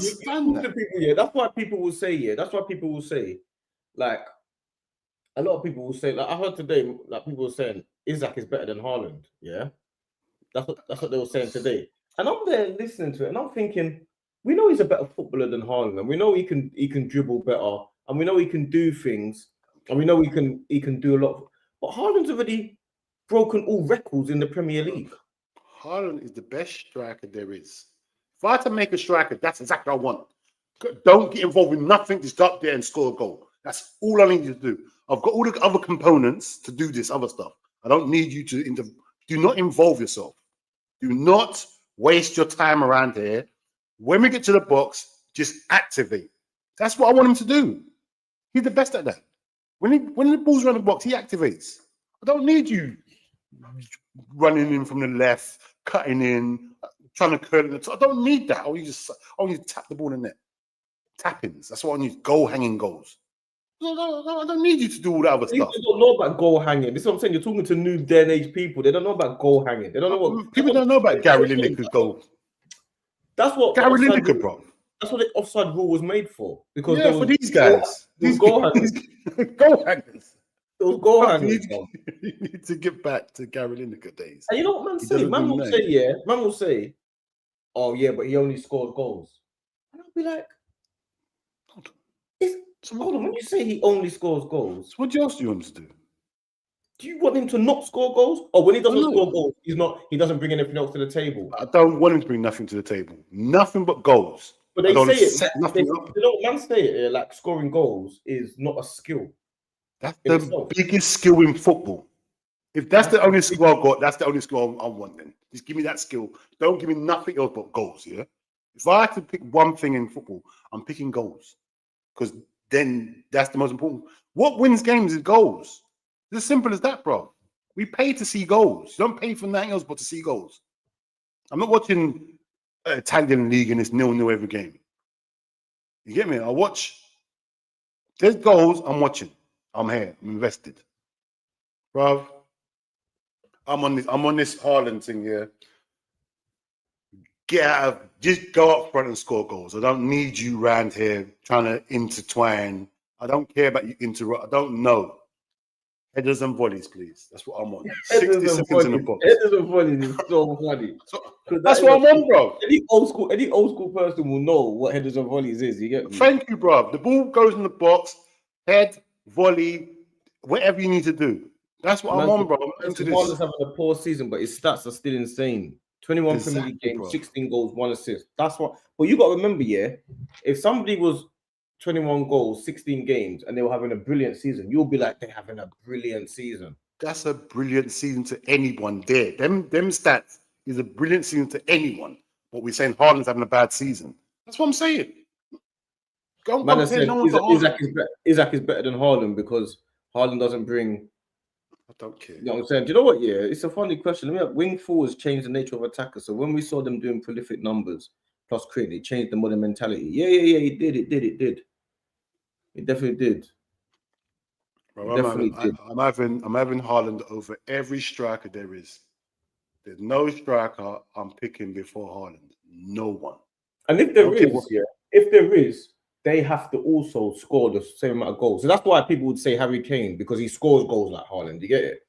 Yeah, yes, but I hear it. Harry Kane's a bit older now. You can't be better than Haaland unless you score goals. More goals. Simple as that. That's how I base goal. I'll base it on goals. You can't be a better striker. I don't care if you've got the best. You can be R9 outside the box. If you don't score goals, then you can't be better than Haaland. You're not. This is, bro. I don't care about the technique, how you hit the ball. I don't care if Haaland. Who's the top goal scorer? Is that got more goals than Haaland? Can't. No way. Can't have. Surely not. And it's Salah. I swear it's Salah's top. I don't even know. You know, I haven't looked. I want to check now. I think it's either Salah or Haaland. I'm not sure. Because Isaac, everyone's talking about Isaac like he's. To me, yeah, you haven't done what things doing yet. Oh, right, he's just a good player. Don't get me wrong. I'm not saying he's crap, but bro, Haaland is a different level to him. Haaland is Haaland and Kane. Them two there. You get me? He's not on their level, man. He's not on that level, man. He's like not getting 30. Football is too focused around systems now. A lot of goal scorers back then wouldn't do the same in football nowadays. Let's be honest. Hey, George, this is what I've been saying. When everyone brings up this argument about Van Dijk, oh, Van Dijk will get burnt by this striker and that striker, bruv, you know you got to do with two wingers that can cut in and score now. It's different now, different football now. It's not the same like it was back in the day. Obviously, there's two strikers, but you know where this striker's going to be. Like, these wingers are starting from over here, they're pulling you out of positions, they're dropping. Back in the day, the strikers, you knew where they were being. Don't get me wrong, like it's different horses for different courses, but I've had bare arguments about that, about the strikers and the wingers now, bro. It's a different football now, bro. I said Ian Rush, yeah, old school man like Ian Rush. Big up my GG. Are you subscribed though? That's what you gotta do. Only goals. If anything, I will sub my striker if he assists in any game in any situation. That's what we in them so you want the ultimate. You got man like Henry and all them, man. You want the ultimate striker, but see, to me, your strikers are goal scorer, innit? Bro, that's what I said. I said if my striker could score and he taps it, pass it to someone else, I'm losing it. I'm losing the plot. I'm taking him off. You're here to put the ball in the net only. Like you're assisting. You're mad. Go and score a goal. Exactly. Win your 1v1. Make sure you win your individual battles. That was a normal thing said. Normal. Too much. If a second striker isn't prolific, if link up is good, but most teams only play one striker, which means striker need to contribute goals in good supply. But every striker needs to be scoring goals. Bro, that's like you got to remember, when you say second striker, you're talking about like the old school Dennis Bergkamps of the world. Yeah, the ones that drop off. You got to remember, see Dennis Bergkamp, people like that. Dennis Bergkamp was still scoring 15 goals a season, you know. Yeah, he still scored. It's not like he was just there. Yeah, he's not like he's just there for no reason. He's there scoring goals, fam. Man, yeah, man, he was just there, just making more than that, bro. That's the whole. You're a striker. You're the closest one to the goal. You're meant to be scoring goals, bro. Man, I'm talking That's why about you João put striker. Pedro for 80 million. I'm thinking João Pedro, like, bruv. What? Because he links up play and can pass around a bit. I don't need my striker to link up play. In fact, I don't want my striker to link up play. I want my striker to finish Well, man the said ball. Salah 18, Haaland 16, Isaac 15. That's what I'm saying. Haaland's still ahead of Isaac. I'm saying. And Haaland had a bad season, but Isaac's had a great season so far. Crazy to me. It's still ahead of Isaac, bro. But everyone's talking about Isaac. Oh, he's 150 million worth. Oh, he's having a great season. But Haaland's having a terrible season, but he still scored more. That's what you base it on. You base a striker on goals. I don't know about you or anyone else here, but that's how I used to base my strikers, on goals. Who scores the most goals? That's the person I want. Don't ask me about anything else if we can. I don't care about his technique. I don't care about nothing like that. I want a striker that scores goals. What would you rather have? A striker that? Huh? You're gone. What would you rather? When you looking for a striker, say we don't know any strikers here, and you just give me a piece of paper with strikers' names, goals, attributes. The first thing I'm looking for is how many goals he scores. Then we can look at other stuff. Definitely. Yeah? Then we can look at the other stuff if we want to. I'm definitely going to the person that scored the most goals. You put the search in and you put in, you edit. You put how many goals in first. That's what you do. Because now they got this GA thing, because in their head they're seeing it as goals and assists are goal numbers, isn't it? Yeah. I don't care. Which is what they're doing. And I'm thinking of it as like, well, if I'm Odegaard and I pass to Haaland, yeah, I'm definitely going to get more assists than if I pass to João Pedro. Bro, if we had Haaland in my team, you know how many assists Salah would have had by now because of this? He's always trying to assist this stupid Nunes, and Nunes misses everything. You know how many assists we have? Bro, the amount of chances Nunes used to miss here, and I was thinking, oh my gosh, the amount of assists Trent would have had. And Trent's had bare assists. The amount of assists he would have had if he had this. Oh, bro, it's annoying. 100%. Man says, man, they must still live. I've gone work and come home and you're still live. Put that work in, fellas. That is the shortest shift I've ever seen. Ish I've been on live for 2.5 hours and you've gone work and come back. Ish, you know what Ish worked? He went around the corner. I think he started the work where he was yesterday, started it. He waited for the stuff to dry, went there, finished it off, come back home. Banazoo. That's his work. That's his work. Man said I went work and come back in 2.5 hours, bro. Bro, you say you went and finished the job. Don't say you went work. You went and finished the job. Don't say you went to work. Make it like it was a 9 to 5. You're not fooling me. Man said went work and come back. Like he commuted. Like he went on the train and that. You went round the corner, bro. Finished the job, bun the zoo while you were doing the job, and then went home. Crazy. Yeah. Dean, do you need your striker having some link-up ability? Example, holding the ball, finding teammates, spinning off, getting to the box. A striker who can link up is a problem. I don't need none of that. I ain't gonna lie to you. I want to lie to you and say, yeah, because it sounds great, yeah. But we've had that for years. We've had that with Firmino. Firmino can do all that, but he wasn't a goal scorer. If you got players like Mane and Salah, I don't mind a striker like that because they will still score goals. But my sort of striker is a striker that bags goals, greedy, like he's pissed off. He's come off, like 20 minutes left. Say you're winning 6-0.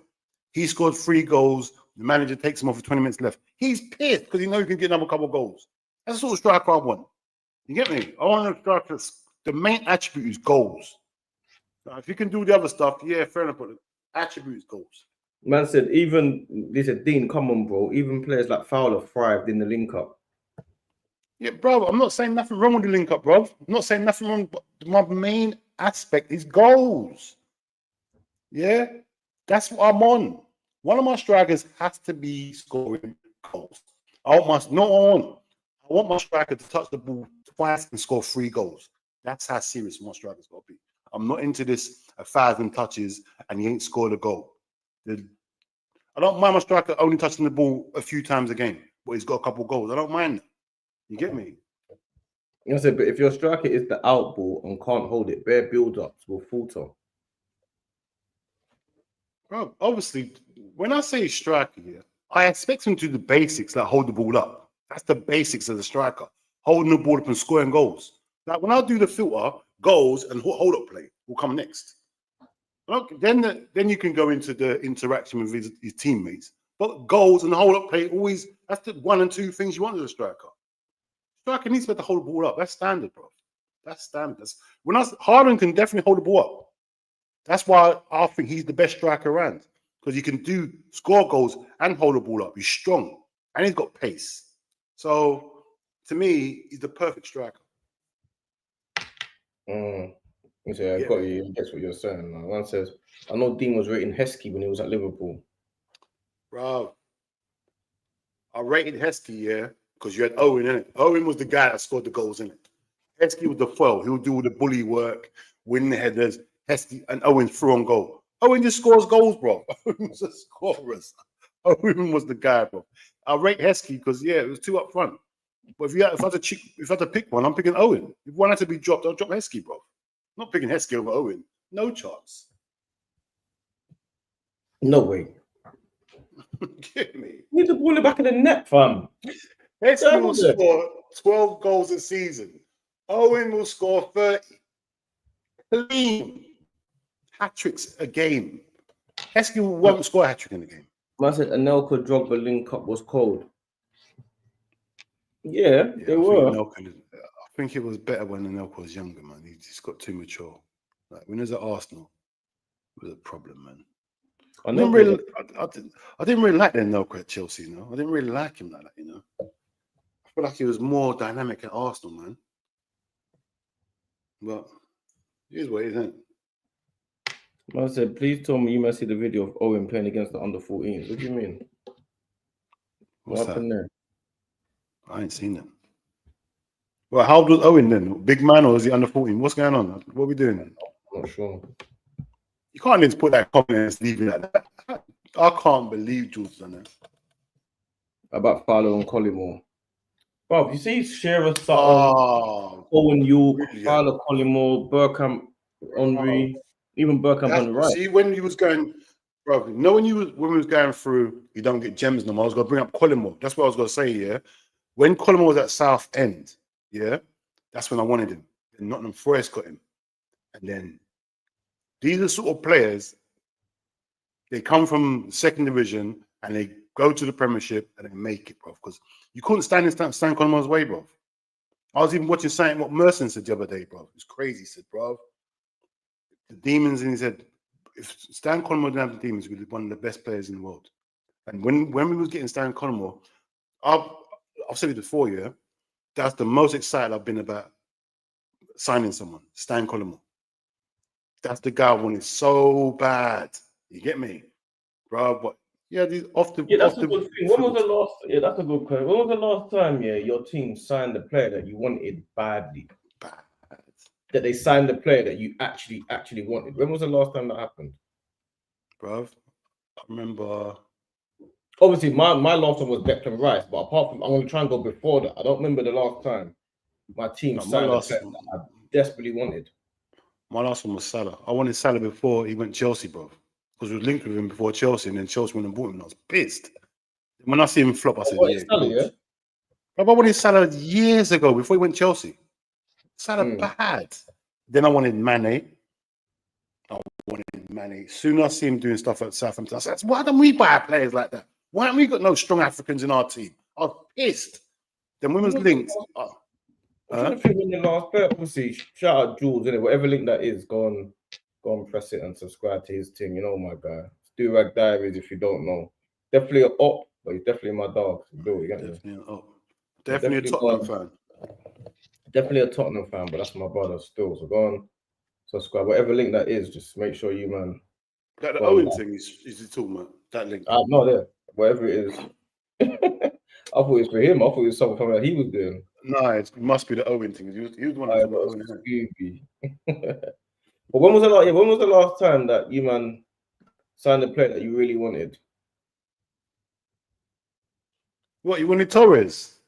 I wanted Torres, but I wasn't excited about it, to be honest. Me personally, I wasn't excited about it. I wanted, I was happy we got him, but I wasn't. Torres, everyone's saying Torres. Suarez. I said Harry Q. I wanted Harry Q badly. I remember that. Nah, I wasn't even excited about that, man. Harry Kill. I was not excited. Yuke and Cole. Who would you drop? Who would I drop between Yuke and Cole? Bro, I'm having Cole all day. Yeah, you dropped Dwight Yuke, man. Great. You can't drop Cole. But that's like saying Burkamp and Henry. I'm definitely dropping Burkamp. You dropping Burkamp. Come on. But you don't listen. You was crazy as well. Don't get it twisted. I think his goal record. I reckon his goal to games at Man United was better than Cole's. I think it was. I saw saying. I think it was better than Cole's, which was crazy. Who are you dropping? Wait. No, I'm dropping Yuke, obviously. Definitely dropping Yuke. Cole had more than Yuke. Definitely dropping the non-goal scorer. Yeah, Cole is, bro. He's got everything. Everything. And I like Cole better at Newcastle than Man United, bro. That's the Cole I like when he's at Newcastle, bro. I rated him more there.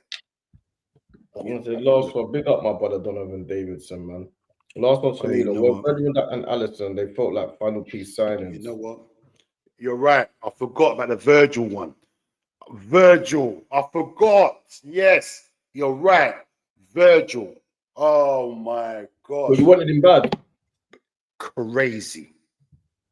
Even when he was at Celtic, I said, this guy is crazy. When he went to Southampton, I said, this guy's the best defender in the league. Easy, I said. Easy. Yeah, I remember. And then when we was linked with him, then we couldn't get him because there was Southampton reported us for tapping up. So we couldn't even buy him straight away, bro. So we had to wait another window. And they put another 10 million on it or something. So I don't care how much he costs. I don't care. Go and get him. When we got him, bro, it was like, I ain't gonna lie. I remember the last time Arsenal done that.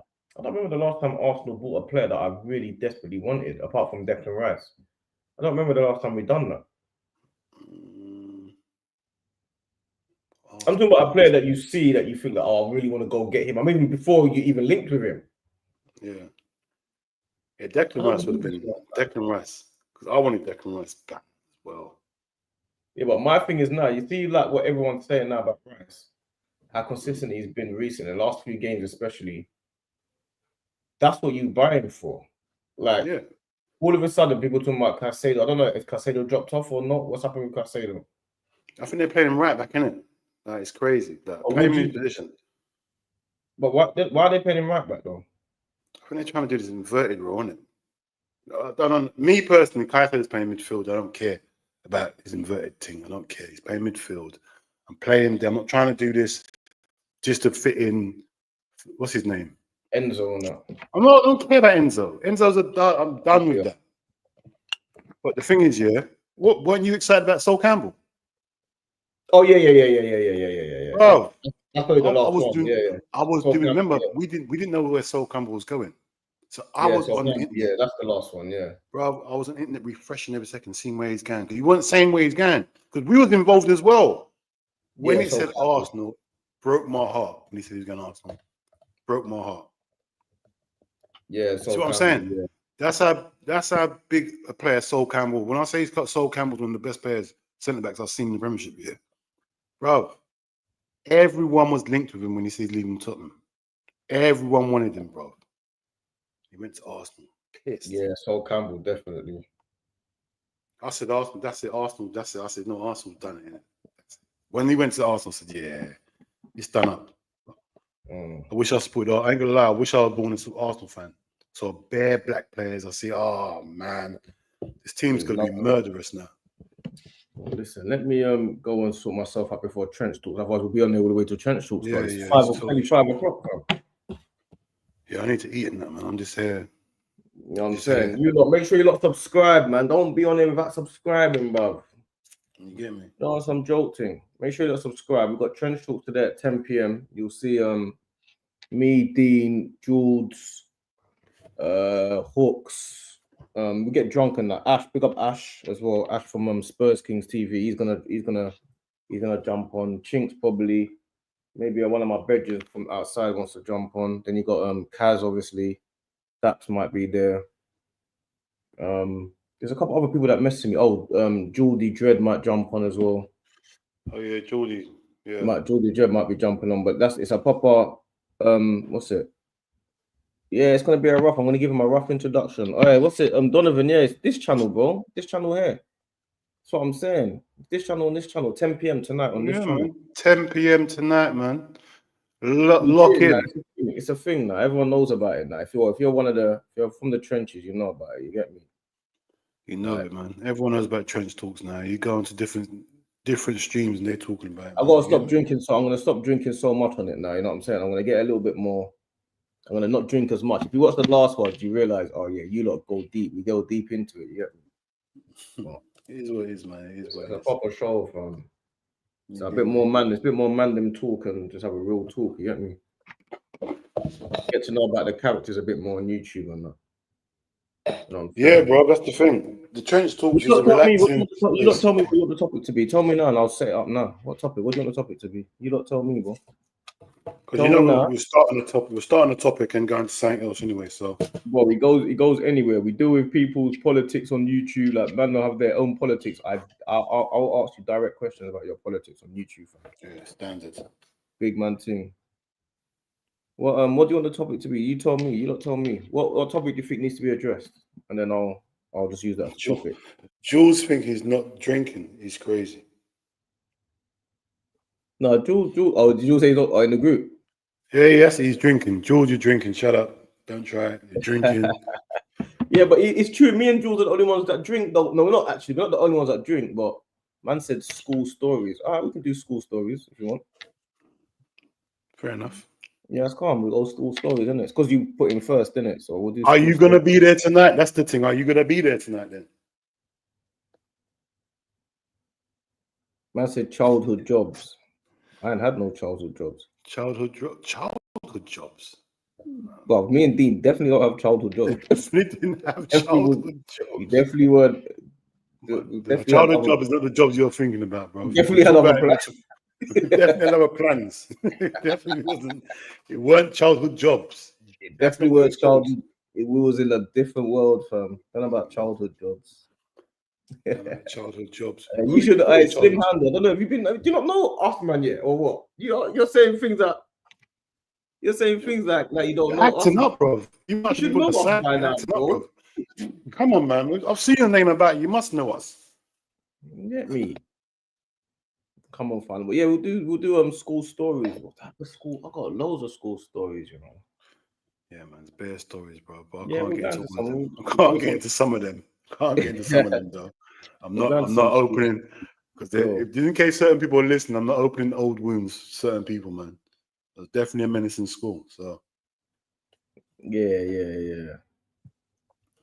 But I'm not gonna start trying to have beef now with certain people and they start remembering stuff now. Yeah, it's bare school stories. We'll do some school stories still. But yeah, let me go and get some Nando's quickly because I bought Nando's last night. And I had a couple of I had Nando's last night. I still got them. I respect. I'm going. I've got downstairs again. I'm going. I've got Auntie's Bakery. I've got wings. I've got coconut. Turn up. Oh, let's lock this off. Lock this off. I forgot. I've got a couple of coconut turnovers, bro. Lock it off. Lock it off. We need to go. We need to rehydrate. We need to be ready for later on. Yeah, 10 p.m. we'll be there. I'm going to set up the live now, but make sure you're not there for 10 p.m. You know, don't act 10 p.m. on the dot. Make sure you're there. Subscribe, man. You don't want to miss it, man. You don't want to miss trench talks. That's one thing you don't want to miss, man. Trust me. But yeah, we'll see you at 10 p.m. We'll see you at 10 p.m. Take it easy.